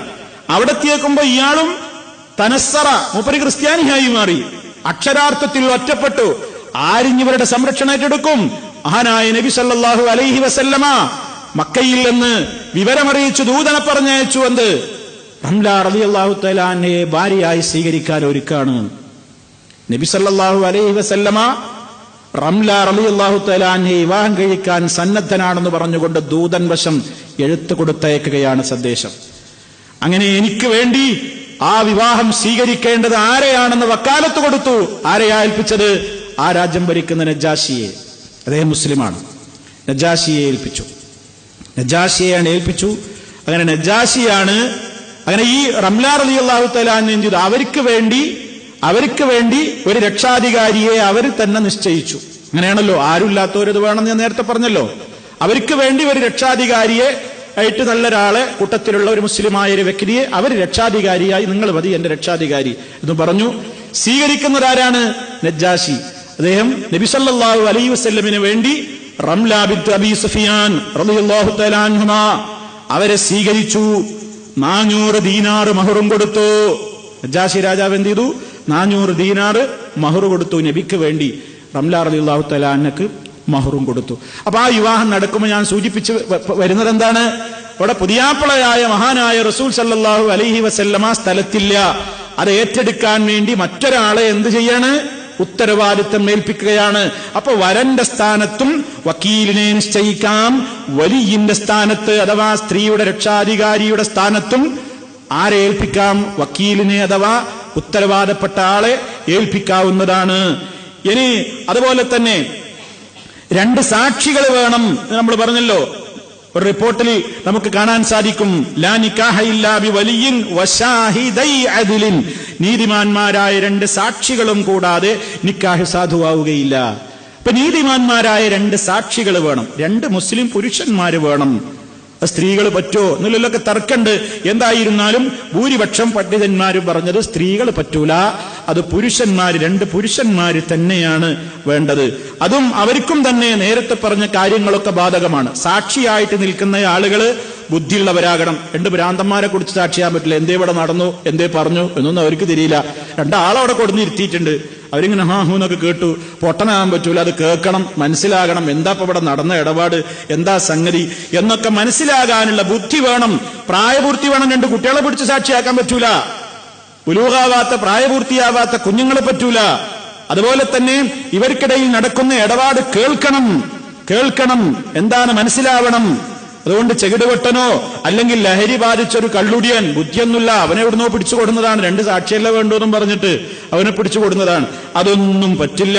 കാരണം എന്താ അതിന് പണ്ഡിതന്മാര് പറഞ്ഞത്? ഇത് തന്നെ ഉജൂദഹാഉല കഅദ്മിഹി, അവരുള്ളതും ഇല്ലാത്തതും ഒരേപോലെയല്ലേ, അവരുണ്ടായിട്ട് എന്താ കാര്യം? അതുകൊണ്ട് അഖ്ല് വേണം, ബുലൂഗ് വേണം. ആ പറഞ്ഞ നിയമങ്ങളൊക്കെ സാക്ഷിക്കും ആവശ്യമാണ്. ഇനി സുഹൃത്തുക്കളെ, ഈ രംഗത്ത് ശ്രദ്ധിക്കേണ്ടത് ഓരോ കാര്യങ്ങൾ നമ്മൾ പറഞ്ഞു. വരൻ, അതുപോലെ തന്നെ വധുവിന്റെ രക്ഷാധികാരി, 2 സാക്ഷികൾ.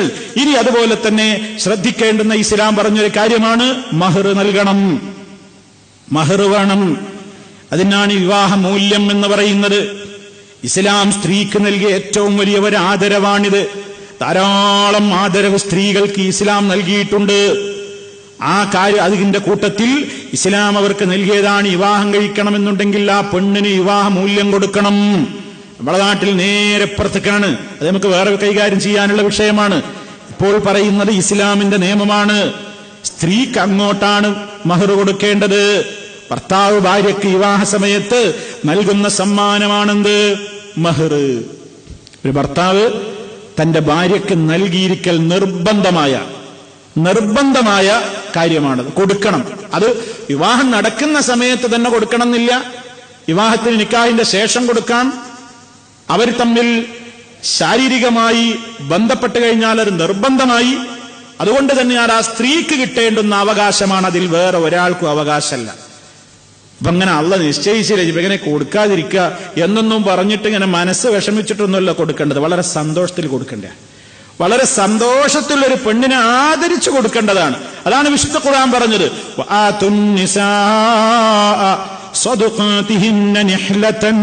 സ്ത്രീകൾക്ക് നിങ്ങൾ അവരുടെ മഹർ, അവർക്കുള്ള വിവാഹമൂല്യം നിങ്ങൾ കൊടുക്കണേ. നിഹ്ലത്തൻ, നല്ല സന്തോഷത്തോടുകൂടെ, നല്ല മനസ്സിന് തൃപ്തിയോടുകൂടി, നല്ല തൃപ്തിയോടുകൂടെ കൊടുക്കേണ്ടതാണ്. നല്ല സന്തോഷത്തോടെ മനസ്സംതൃപ്തിയോടുകൂടെയാണ് മഹർ കൊടുക്കേണ്ടത്. അത് സ്ത്രീക്ക് മാത്രം അവകാശപ്പെട്ടതാണ്. ഒരു മഹർ ആർക്ക് അവകാശപ്പെട്ടതാണ്? സ്ത്രീക്ക് അവകാശപ്പെട്ടതാണ്. അതിൽ നിന്ന് ഒന്നും തന്നെ ആർക്കും എടുക്കാൻ അവകാശമല്ല. അതാ സ്ത്രീയുടെ, അവളുടേത് മാത്രമാണ്. ഒരാൾക്കും അതിൽ നിന്ന് എടുക്കാൻ അവകാശമല്ല. അവളുടെ ബാപ്പാക്ക് അവകാശമുണ്ടോ? ഉമ്മാക്ക് അവകാശമുണ്ടോ? ആങ്ങളമാർക്ക് അവകാശമുണ്ടോ? ഇനി ഇത് കൊടുത്ത ഭർത്താവിന് ഞാൻ തന്നതല്ലേ എങ്ങടെ കാണിച്ചാ എന്ന് പറഞ്ഞ് തിരിച്ചു ചോദിക്കാനോ വാങ്ങാനോ അവകാശമുണ്ടോ? ഇല്ല. അത് അവളുടെ മാത്രം അവകാശത്തിൽപ്പെട്ടതാണ്. അവളുടെ അനുവാദമുണ്ടെങ്കിൽ എടുക്കാം. അവള് വല്ലതും തൃപ്തിപ്പെട്ട് തരികയാണെങ്കിൽ ഉപയോഗിക്കാം. മഹറൊക്കെ കിട്ടിക്കഴിഞ്ഞാൽ ബാപ്പ ഇത് തൃപ്തിപ്പെട്ട് ഞാൻ നിങ്ങൾക്ക് തരികയാണ്, ബാപ്പാക്ക് കൊടുക്കണോ ആങ്ങൾക്ക് കൊടുക്കണോ, ഇനി കൊടുത്ത ഭർത്താവിനെ തിരിച്ചു കൊടുക്കണോ, വളരെ സന്തോഷത്തോടും തൃപ്തിയോടും കൂടി, എന്നാൽ നിങ്ങൾക്ക് വിരോധമൊന്നുമില്ല, നിങ്ങൾക്ക് ഉപയോഗിക്കാം. അതേ അവസരത്തിൽ റൈറ്റില്ല, അവകാശമില്ല, അത് അവളുടെ മാത്രമാണ്, വേറൊരാൾക്കും അതിൽ അവകാശമില്ല. അതാണ് വിശുദ്ധ ഖുർആൻ പറഞ്ഞത്. എന്ത്? നിങ്ങൾ മനസ്സംതൃപ്തിയോടെ നിങ്ങൾ ആ സ്ത്രീകൾക്ക് അവരുടെ വിവാഹമൂല്യം കൊടുക്കണം. എന്നിട്ട് പറയാണ്, ഫഇൻ തിബ്ന ലകും മൻ ശൈഇൻ മിൻഹു നഫ്സൻ ഫകുലൂഹു ഹനീഅൻ മരീആ. ആ സ്ത്രീകൾ അവരുടെ മനസ്സ് തൃപ്തിപ്പെട്ടുകൊണ്ട് അവർ സ്വമേധയാ അതിൽ നിന്ന് വല്ലതും നിങ്ങൾക്ക് നൽകുകയാണെങ്കിലോ അപ്പോൾ നിങ്ങൾ സുഭിക്ഷമായും സന്തോഷത്തോടെയും അതിൽ നിന്ന് ഭക്ഷിച്ചുകൊള്ളൂ. അവർ തരികയാണെങ്കിൽ നിങ്ങൾക്ക് സ്വീകരിക്കാം, അവര് അനുവാദം ഉണ്ടെങ്കിൽ നിങ്ങൾക്ക് സ്വീകരിക്കാം. അതല്ലാതെ മഹർ ഞാൻ തന്ന മഹറാ, കല്യാണത്തിനല്ല മഹറൊക്കെ പറഞ്ഞ് പിന്നെ വിറ്റേതന്നെ ആ മഹറുണ്ടെന്നേ, ആ മഹറുണ്ടെന്ന പിന്നെ പെണ്ണിന് പേടിയായി, ഇപ്പൊ കൊടുത്തില്ലെങ്കിൽ ഇയാളെന്തോ പ്രശ്നമാക്കോ, ഇപ്പൊ മൊഴി ചൊല്ലോ, ബേജാറാക്കി. തൊടാൻ അവകാശമല്ല. അത് അവളുടെ മാത്രമാണ്. അത് അവളുടെ മാത്രമാണ്.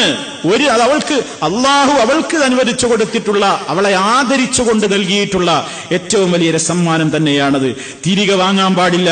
ഞാൻ അവളെ ഒഴിവാക്കി വേറൊരുത്തിനെ കല്യാണം കഴിക്കുകയാണെങ്കിലോ, എന്നാലും നിങ്ങൾ എന്തു കൊടുത്തിട്ടുണ്ടെങ്കിലും വാങ്ങരുതെന്നാണ്. എത്ര മൂല്യമുള്ളത് നിങ്ങൾ കൊടുത്താലും തിരിച്ചു വാങ്ങാൻ വകുപ്പില്ല. വഇന്നറത്തും ഇസ്തിബ്ദാല സൗജിൻ മകാന സൗജിൻ വആതൈതും ഇഹ്ദാഹുന്ന ഖിൻതാറാ ഫലാ തഅഖുദൂ മിൻഹു ശൈആ അതഅഖുദൂനഹു ബുഹ്താനം വഇസ്മൻ മുബീനാ വകൈഫ തഅഖുദൂനഹു വഖദ് അഫദാ ബഅദുകും ഇലാ ബഅദിൻ വഅഖദ്ന മിൻകും മീസാഖൻ ഗലീളാ. ഖുർആൻ സൂറത്തുൻ നിസായിലെ 20-21 ആയത്തുകൾ. അള്ളാഹു പറയാണ്, പുരുഷലോകത്തോട് പറയാണ്, വഇന്നറത്തും നിങ്ങൾ ഉദ്ദേശിക്കുകയാണെങ്കിൽ, ഇസ്തിബ്ദാല സൗജിൻ മകാന സൗജിൻ ഒരു ഭാര്യയുടെ സ്ഥാനത്ത് വേറൊരു ഭാര്യയെ നിങ്ങൾ പകരം കൊണ്ടുവരാൻ ഉദ്ദേശിക്കുകയാണെങ്കിൽ, എന്നാലും അവളെ ഒഴിവാക്കി നിങ്ങൾ വേറൊരാളെടുക്കുകയാണ്. അങ്ങനെ ന്യായമായ കാരണങ്ങൾ ഉണ്ടാവട്ടെ, ഏതാവട്ടെ, നിങ്ങൾ അവളുടെ സ്ഥാനത്ത് മറ്റൊരുത്തിയെ വിവാഹം കഴിക്കാൻ ഉദ്ദേശിക്കുകയാണെങ്കിൽ വാതൈതും ഇഹ്ദാഹുന്ന ഖിൻതാറ നിങ്ങളൊരു കൂമ്പാരം തന്നെ അവർക്ക് കൊടുത്തിട്ടുണ്ടെങ്കിലും ശരി, ഒരു കൂമ്പാരം തന്നെ നിങ്ങൾ അവർക്ക് കൊടുത്തിട്ടുണ്ടെങ്കിലും ശരി, ഫലാ തഅഖുദൂ മിൻഹു ശൈആ അതിൽ നിന്ന് അല്പം പോലും നിങ്ങൾ തിരിച്ചു വാങ്ങാൻ പാടില്ല. തിരിച്ചു വാങ്ങാൻ പാടില്ല. പിന്നെ വിവാഹം കഴിഞ്ഞു, ശാരീരിക ബന്ധമൊന്നും നടന്നിട്ടില്ലെങ്കിൽ എന്ത് ചെയ്യാം? അവൾക്ക് മഹറിന് അവകാശമല്ല, തിരിച്ചു വാങ്ങാം. തിരിച്ചു വാങ്ങാം. അതല്ല, ഭാര്യയായി കഴിഞ്ഞു, അവര് തമ്മിൽ വീട് കൂടി ജീവിതം ആരംഭിച്ചു കഴിഞ്ഞു, എന്ത് തന്നെ കൊടുത്തിട്ടുണ്ടെങ്കിലും തിരിച്ചു വാങ്ങാൻ നിങ്ങൾക്ക് അധികാരമില്ല. അതഅഖുദൂനഹു അല്ലാഹു ചോദിക്ക, അതഅഖുദൂനഹു ബുഹ്താനം വഇസ്മൻ മുബീനാ നിങ്ങൾ കള്ളം പറഞ്ഞുകൊണ്ടും വ്യാജ ആരോപണങ്ങൾ പറഞ്ഞുകൊണ്ടും അതേ വ്യക്തമായ നിലക്കുള്ള കുറ്റകരമായ കാര്യങ്ങളൊക്കെ നിലക്ക് നിങ്ങളത് വാങ്ങുകയാണോ? എങ്ങനെ നിങ്ങൾക്കത് വാങ്ങാൻ സാധിക്കും? നിങ്ങളിൽ ചിലരുമായി ചേർന്ന് കഴിഞ്ഞില്ലേ എന്ന് പറഞ്ഞാൽ വിവാഹബന്ധം നടന്നു, നിങ്ങൾ ജീവിക്കാൻ ആരംഭിച്ചു, പിന്നെ അവർക്ക് അവകാശപ്പെട്ട അത് പിന്നെ എന്ത് നിലക്കാ നിങ്ങൾ വാങ്ങുന്നത്? മാത്രമല്ല വഅഖദ്ന മിൻകും മീസാഖൻ ഗലീളാ ഏറ്റവും ബലിഷ്ഠമായ ഒരു ഉടമ്പടിയല്ലേ ആ സ്ത്രീകൾ നിങ്ങളിൽ നിന്നും സ്വീകരിച്ചിട്ടുള്ളത്. ആ നിലക്ക് നിങ്ങൾ അവർക്ക് എന്ത് തന്നെ കൊടുത്തിട്ടുണ്ടെങ്കിലും തിരിച്ചു വാങ്ങാൻ വകുപ്പില്ല. അത് പാടുള്ളതല്ല, അത് അവളുടെ അവകാശമാണ്. അത് തിരിച്ചു ചോദിക്കാൻ നിങ്ങൾക്ക് എന്ത് അവകാശമാണുള്ളത്? പാടില്ലെന്ന് വളരെ കൃത്യമായി ഇസ്ലാം വിലക്കുന്നു. അത് പഠിപ്പിച്ചു തരികയാണ്. മാത്രല്ല, ഒരു ഹദീസിൽ നമുക്ക് റിപ്പോർട്ട് ചെയ്യപ്പെട്ടതായി കാണാം, ഇന്ന അഅ്ളമദ്ദുനൂബി ഇൻദല്ലാഹ് റജുലുൻ തസവ്വജ ഇംറഅതൻ ഫലമ്മാ ഖദാ ഹാജതഹു മിൻഹാ തല്ലഖഹാ വദഹബ ബിമഹ്രിഹാ. ഇമാം ഹാക്കിം റിപ്പോർട്ട് ചെയ്തതും ഇമാം നാസറുദ്ദീനുൽ അൽബാനി അവിടുത്തെ സിൽസിലയിൽ 999 നമ്പർ ഹദീസായി കൊടുത്തതാണ്. എന്താണ് ഇതിന്റെ ആശയം? എന്താണ് അവിടെ വളരെ കൃത്യമായിട്ട് പറയാണ്. നബി സല്ലല്ലാഹു അലൈഹി വസല്ലം പറയാണ്, ഇന്ന അഅ്ളമദ്ദുനൂബി ഇൻദല്ലാഹ് അല്ലാഹുവിന്റെ അടുക്കൽ വലിയ പാപമാണ്, അള്ളാന്റെ അടുക്കൽ വലിയ കുറ്റമാണ്, കുറ്റങ്ങളിൽ വലുതാണ്. റജുലുൻ ഒരാൾ എന്ത് ചെയ്യുന്നു? തസവ്വജ ഇംറഅതൻ ഒരു പെണ്ണിനെ വിവാഹം കഴിച്ചു. ഫലമ്മാ ഖദാ ഹാജതഹു മിൻഹാ അയാളുടെ ആവശ്യമൊക്കെ അവളിൽ നിന്ന് അയാൾ നിർവഹിച്ചു കഴിഞ്ഞപ്പോ തല്ലഖഹാ അവളെ ഒഴിവാക്കി, അവളെ തലാക്ക് ചൊല്ലി. വദഹബ ബിമഹ്രിഹാ കൊടുത്ത മഹറും കൊണ്ട് അയാൾ പോയി, കൊടുത്ത മഹറും തിരിച്ചു വാങ്ങി. വലിയ കുറ്റമാണത്, വമ്പിച്ച കുറ്റമാണത് എന്ന് പറഞ്ഞു. അതുപോലെ തന്നെ ഹദീസിന്റെ ബാക്കി ഭാഗം ഒരാള് മറ്റൊരാളെ കൂലിവേലക്ക് വിളിച്ചിട്ട് അയാളുടെ കൂലിയും കൊണ്ട് ഇയാള് പോയി. കൂലി കൊടുത്തില്ല, ജോലി ചെയ്യിപ്പിച്ചു, ശമ്പളം കൊടുത്തില്ല. വലിയ കുറ്റമാണ്, അല്ലാഹുവിന്റെ അടുക്കൽ വലിയ കുറ്റമാണ്. മറ്റൊന്ന് പറഞ്ഞത് ഒരു ജന്തുവിനെ അന്യായമായി കൊന്നുകളയുന്നവനും അങ്ങനെ തന്നെയാണ്. അകാരണമായി കണ്ടയിടത്ത് കൊല്ലാൻ കൽപ്പിക്കപ്പെട്ട വേറെയുണ്ട്. അതൊന്നുമല്ലാത്ത ക്ഷുദ്രജീവികളൊന്നുമല്ലാത്ത അത്തരത്തിലുള്ള മറ്റേതെങ്കിലും ജീവനുള്ള വസ്തുക്കളെ വെറുതെ അങ്ങ് കൊന്നുകളയുന്നത് അതും പാപം തന്നെയാകുന്നു. ഇസ്ലാം പഠിപ്പിച്ചു. ഇങ്ങനെ 2-3 കാര്യങ്ങൾ ആ ഒറ്റ ഹദീസിൽ നമുക്ക് കാണാൻ സാധിക്കും. ഇനി വിവാഹത്തിന്റെ വേളയിൽ ഇപ്പൊ ഈ മഹർ ഇത്രയും പ്രാധാന്യമുള്ള സംഗതിയാണ് നമ്മൾ പറഞ്ഞല്ലോ.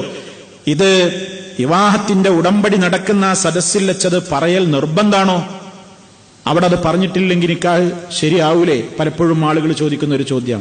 മഹർ എത്രയെന്ന് പറയണോ? ഇനി മഹർ തീരെ പറഞ്ഞില്ലെങ്കിലോ? വിവാഹം സാധുവാകും. പക്ഷേ വിവാഹം നടന്ന് അത് തമ്മിൽ ശാരീരികമായ ബന്ധം നടക്കുന്നതോടുകൂടി അവർ വീട് കൂടി ഭാര്യാഭർത്താക്കളായി ജീവിക്കാൻ ആരംഭിക്കുന്നതോടുകൂടി അവൾക്ക് കിട്ടേണ്ട അവകാശമായി മാറിയത്. അത് നിർബന്ധമാണ്. എന്നാൽ സദസ്സിൽ അത് പറഞ്ഞെങ്കിലേ നിക്കാഹ് ശരിയാകൂ, ഇല്ലെങ്കിൽ ആ കല്യാണം ബാത്തിലാണ്, അസാധുവാണ് എന്ന് പറയാൻ വകുപ്പില്ല. പറയുന്നതാണ് നല്ലത്. അത് പണ്ഡിതന്മാര് വളരെ വിശദീകരിച്ച് പറഞ്ഞു കാണാം. അൽ മഹ്റു വാജിബുൻ ഫീ കുല്ലി നിക്കാഹ്. എല്ലാ നിക്കാഹിനും നിർബന്ധമാണ് മഹർ വേണം. കാരണം അത് അള്ളാഹു പറഞ്ഞതാണ്, അവർക്കുള്ള അവകാശമാണ്. ഇസ്ലാം വിരോധിച്ചിട്ടുള്ള വിവാഹങ്ങളല്ലാത്ത സ്ത്രീകളെയൊക്കെ ഉഹില്ലലക്കും മാ വറാഅ ദാലിക്കും അൻ തബ്തഗൂ ബി അംവാലിക്കും എന്ന് അള്ളാഹു പറഞ്ഞിട്ടുണ്ട്. ഏതൊക്കെ സ്ത്രീകളെ നമുക്ക് വിവാഹം കഴിച്ചുകൂടാ എന്ന് ഇസ്ലാം എണ്ണി പറഞ്ഞത് നമ്മൾ വിശദീകരിച്ചിട്ടുണ്ട്. അതല്ലാത്ത നിങ്ങൾക്ക് അനുവദിക്കപ്പെട്ട സ്ത്രീകളെയൊക്കെ നിങ്ങൾക്ക് വിവാഹം കഴിക്കാം. എങ്ങനെ? അൻ തബ്തഗൂ ബി അംവാലിക്കും, നിങ്ങളുടെ സ്വത്ത് കൊണ്ട് നിങ്ങൾക്ക് അവരെ തേടാം. അപ്പോ സ്വത്ത് കൊടുക്കണം. അഥവാ അതല്ലെങ്കിൽ അവർക്ക് മഹർ നൽകണം.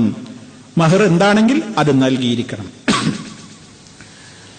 അതേ അവസരത്തിൽ നിക്കാഹിന്റെ സന്ദർഭത്തിൽ അത് പറയൽ ഒരു നിബന്ധനയല്ല, ഒരു ഷർത്തല്ല എന്നും കൂടെ നമ്മൾ മനസ്സിലാക്കുക. അതുപോലെ തന്നെ ശൈഖുൽ ഇസ്ലാം ഇബ്നു തൈമിയ്യ റഹിമഹുല്ലാ അദ്ദേഹം പറഞ്ഞു, വത്തഫഖൽ ഉലമാ, പണ്ഡിതന്മാർക്കിടയിൽ അഭിപ്രായ വ്യത്യാസമില്ലാത്ത നിലക്ക് അവർ യോജിച്ചു പറഞ്ഞിട്ടുണ്ട്. അലാ അന്ന മൻ തസവ്വജ ഇംറഅ, ആരെങ്കിലും ഒരു സ്ത്രീയെ വിവാഹം കഴിക്കുന്നു, മഹർ നിർണയിച്ചിട്ടില്ലെങ്കിലും സഹ്ഹ നിക്കാഹ് സാധുവാകും. എന്നാലോ അവർ തമ്മിൽ ജീവിതം ആരംഭിച്ച് കഴിയുന്നതോടുകൂടി മഹർ നിർബന്ധമായി കഴിഞ്ഞു. എന്നാൽ ജീവിതം ആരംഭിക്കുന്നതിന്റെ മുമ്പേ തലാഖ് ചൊല്ലിയാലോ അവൾക്ക് മഹറിന് അവകാശവുമില്ല. എന്നാലും അവളെ പിരിച്ചുവിടുന്ന നേരത്ത് അവൾക്ക് എന്തെങ്കിലും മുത്അത്ത്, എന്തെങ്കിലും സന്തോഷിപ്പിച്ച് പറഞ്ഞയക്കുക എന്ന നിലക്ക് അവളെ വിവാഹമോചനം നടത്തുമ്പോ എന്തെങ്കിലും സമ്മാനങ്ങൾ നൽകേണ്ടതുമുണ്ട്. അതാണ് നമ്മുടെ നാട്ടിൽ ശരീഅത്ത് വിവാദ കാലത്ത് സ്ത്രീകൾക്ക് മുത്അത്ത് നൽകുന്നതുമായി ബന്ധപ്പെട്ടുകൊണ്ടുള്ള വിവാദം.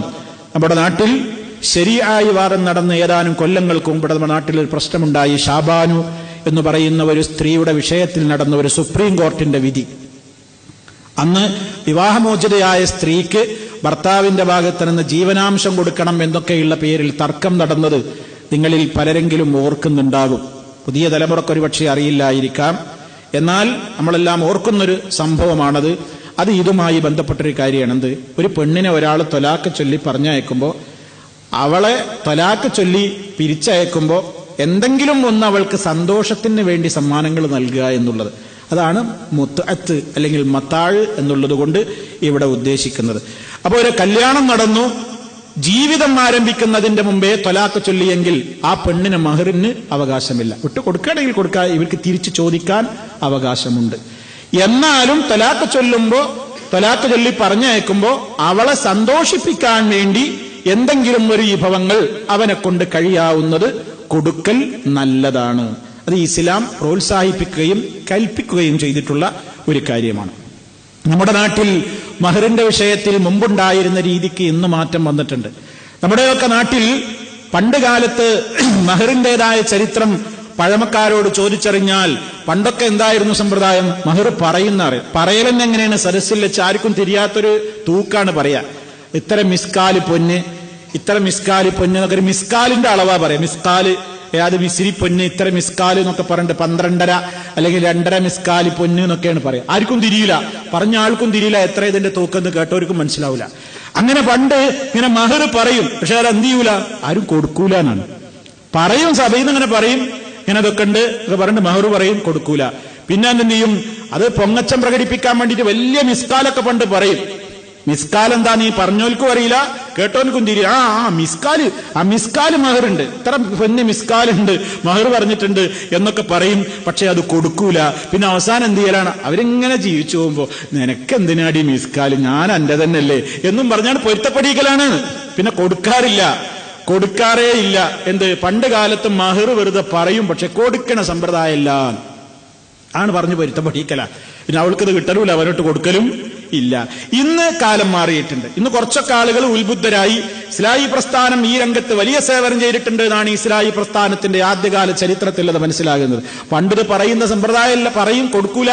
അതിനെതിരെ നമ്മുടെ മുൻകാല പണ്ഡിതന്മാര് വാദോരാതെ സംസാരിക്കേണ്ടി വന്നിട്ടുണ്ട്. മഹർ കൊടുക്കണം, അത് അവളുടെ അവകാശമാണ്, അവളെ പറ്റിക്കരുത്, ഇതിങ്ങനെ പറഞ്ഞു വരുത്തപ്പെടിക്കാനുള്ളതല്ല, അത് അവളുടെ അവകാശമാണ് എന്നൊക്കെ പറഞ്ഞ് ആയത്തും ഹദീസൊക്കെ ഓതി ഉത്ബുദ്ധരാക്കേണ്ടുന്ന ഒരു കാലഘട്ടം വന്ന് കഴിഞ്ഞുപോയി.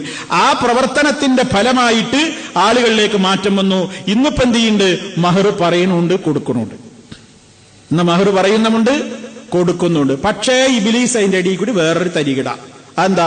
ഇന്ന് മഹർ കൊടുക്കുന്നതും പറയുന്നതും ഒക്കെ എന്തിനാ? ചൂണ്ടലിടാണ്. 5 പവൻ എന്ന് പറഞ്ഞാ അപ്പോഴൊക്കെ അവിടെ കണക്കൂട്ടി 5 മഹറുണ്ടെങ്കിൽ 50 ഇങ്ങട്ട് കണ്ടോ. 10 പവനാണോ? ഓ വളരെ ഉഷാറായി, എന്നാ പിന്നെ 100 ഉറപ്പിച്ച് അങ്ങനെ മഹർ ചൂണ്ടലിടാണ്. ഇങ്ങനെ ചെറുതിനെ കോർത്തിട്ട് വലുതിനെ പിടിക്കാൻ വേണ്ടിയിട്ട്. അങ്ങനെയുള്ള മീൻ പിടിക്കുമ്പോ അങ്ങനെയല്ലോ, ചെറിയ മീനെ കോർത്തിട്ട് വമ്പൻ വലിയ മീനെ പിടിക്കുക. അപ്പൊ ഈ രൂപത്തിൽ അത് നമുക്ക് വേറെ വിശദീകരിക്കാറുണ്ട്. അങ്ങനെ കുറെ കള്ളന്മാരുണ്ട്. എന്ത്? ഇതങ്ങോട്ട് കൊടുത്തിട്ട് അത് വലിയ വലിപ്പം പറയാം, ഇസ്ലാം ഞങ്ങളോട് മഹർ കൊടുക്കാൻ പറഞ്ഞിട്ട്. ഇപ്പൊ മഹർ കൊടുക്കാനുള്ള സ്നേഹം കൊണ്ടൊന്നുമല്ല. ഇവിടെ എത്ര തൂക്കം അങ്ങോട്ട് കൂടണോ അതിനനുസരിച്ച് അവിടെ ഒരു ശതമാനമുണ്ട്. 5 ആണെങ്കിൽ കണക്കൂട്ടിക്കാരന്മാര് 50 വരും. 50 അമ്മോശാക്ക, അയാൾ പിന്നെ ഗൾഫിലൊക്കെ കത്തയക്കാണ്. ഞങ്ങളായിട്ടൊക്കെ ഒരുപാട് പരിചയം ഉണ്ടായിരുന്നു. എന്റെ മോൾക്കൊരു കല്യാണം വന്നിട്ടുണ്ട്, നടത്തല്ലാതെ നിവൃത്തിയില്ല. പാവം ഇരക്കും. നമുക്ക് വേറെ വിഷയം പറയണ്ടേ. അങ്ങനെ എരപ്പനാക്കി തീർക്കും, ഒരാളെ എരപ്പാളിയാക്കും. എന്നിട്ട് അതും തിന്നിട്ട് ഇങ്ങനെ ഞെളിഞ്ഞു നടക്കും. ഞാൻ പെണ്ണെട്ടി പുതിയാപ്പിളയെന്നൊക്കെ പറഞ്ഞിട്ട് ആരാന്റെ പൈസയും കൊണ്ട് ഇങ്ങനെ വലിയ ആളായിട്ട് നടക്കുന്ന അത്തരത്തിലുള്ള കള്ളന്മാരുണ്ട്. അത് ഇസ്ലാം അംഗീകരിച്ചിട്ടില്ല. അപ്പൊ ഇതിങ്ങനെ ചൂണ്ടയാക്കിയിട്ട് ഇരയാക്കിയിട്ട് കൊടുക്കേണ്ടതല്ല. ആദാ വിശുദ്ധ ഖുർആൻ പറഞ്ഞത് വാത്തുന്നിസാ സ്വദഖാതിഹിന്ന നിഹ്ലതൻ, നല്ല മനസ്സംതൃപ്തിയോടുകൂടെ കൊടുക്കണം. ഇങ്ങോട്ട് കിട്ടുന്നതിന്റെ അളവ് കൂട്ടാൻ വേണ്ടിയിട്ട് ഇവിടെ കൂട്ടല്ല. അപ്പോ പിന്നെ ഇപ്പൊക്കെ കൊടുക്കുക എന്തിനാണ്? പൊന്നൊക്കെ പോയി അതൊക്കെ മാറിയിട്ട് ഡയമണ്ട് മഹർ കൊടുക്കുകയാണ്. ഡയമണ്ട് ഒരു 10,000 ദിർഹമോ അല്ലെങ്കിൽ 1 ലക്ഷത്തിന്റെ 4 ലക്ഷമോ 10 ലക്ഷത്തിന്റെ ഒക്കെ ഡയമണ്ട് കൊടുത്താൽ അപ്പൊ ഇങ്ങോട്ട് എത്രയപ്പോ ഡയമണ്ട് വരിക? പിന്നെ അതാ കണക്കൂട്ടുന്നത്. ഈ രൂപത്തിൽ ഇതൊന്നുമല്ല. ഇസ്ലാം അതിൻ്റെതായ നിലക്ക് മനസ്സംതൃപ്തിയോടുകൂടി അവർക്ക് അവകാശപ്പെട്ടത് കൊടുക്കണം എന്ന് വളരെ കൃത്യമായി തന്നെ ഇസ്ലാം പഠിപ്പിച്ചിരുന്നിരിക്കുകയാണ്. ഇനി സുഹൃത്തുക്കളെ, അതുമായി ബന്ധപ്പെട്ട വേറെയും എന്തൊക്കെ നമുക്ക് മഹർ നൽകാം, ഏതൊക്കെ വസ്തുക്കളാവാം എന്നൊക്കെയുള്ള കാര്യങ്ങൾ ഇൻഷാ അല്ലാഹ് നമുക്ക് വിശദീകരിക്കാറുണ്ട്. അല്ലാഹു സുബ്ഹാനഹു വ തആല ഇസ്ലാമികമായ ഓരോ നിയമങ്ങളും പ്രമാണബദ്ധമായ നിലക്ക് മനസ്സിലാക്കുവാനും തെറ്റിദ്ധാരണകൾ ദൂരീകരിക്കുവാനും ഇസ്ലാമികമായ നിയമങ്ങളോട് അതിൻ്റെതായ പരിഗണനയും ബഹുമാനവും നിലനിർത്തുവാനും നമുക്കെല്ലാം തൗഫീക്ക് നൽകുമാറാകട്ടെ. എല്ലാവിധ പ്രയാസങ്ങളിൽ നിന്നും അള്ളാഹു നമുക്ക് മോചനം നൽകുമാറാകട്ടെ. ഒരുപാട് സഹോദരങ്ങൾ ആസ്പത്രികളിലും വീടുകളിലുമൊക്കെയായി രോഗങ്ങൾ കടിമപ്പെട്ടുകൊണ്ട് പ്രയാസപ്പെടുന്നുണ്ട്. അള്ളാഹുവേ, നീ അവർക്കെല്ലാം സമ്പൂർണമായി ശിഫ നൽകിക്കൊണ്ട് ആരോഗ്യം നൽകിക്കൊണ്ട് അനുഗ്രഹിക്കണമേ. ഞങ്ങളിൽ നിന്ന് മരണപ്പെട്ടു പോയവർക്ക് നീ മഗ്ഫിറത്ത് നൽകി അനുഗ്രഹിക്കണമേ നാഥ. ഞങ്ങളെയും അവരെയും നിന്റെ സ്വർഗ്ഗലോകത്ത് നീ ഒരുമിച്ച് ചേർക്കണമേ നാഥ. اللهم ربنا تقبل منا إنك أنت السميع العليم وتب علينا إنك أنت التواب الرحيم واغفر لنا إنك أنت الغفور الرحيم. اللهم اجعل هذا البلد آمنا مطمئنا وسائر بلاد العالمين. ربنا اغفر لنا ولإخواننا الذين سبقونا بالإيمان ولا تجعل في قلوبنا غلا للذين آمنوا ربنا إنك رؤوف رحيم. توفنا مسلمين وألحقنا بالصالحين والحمد لله رب العالمين.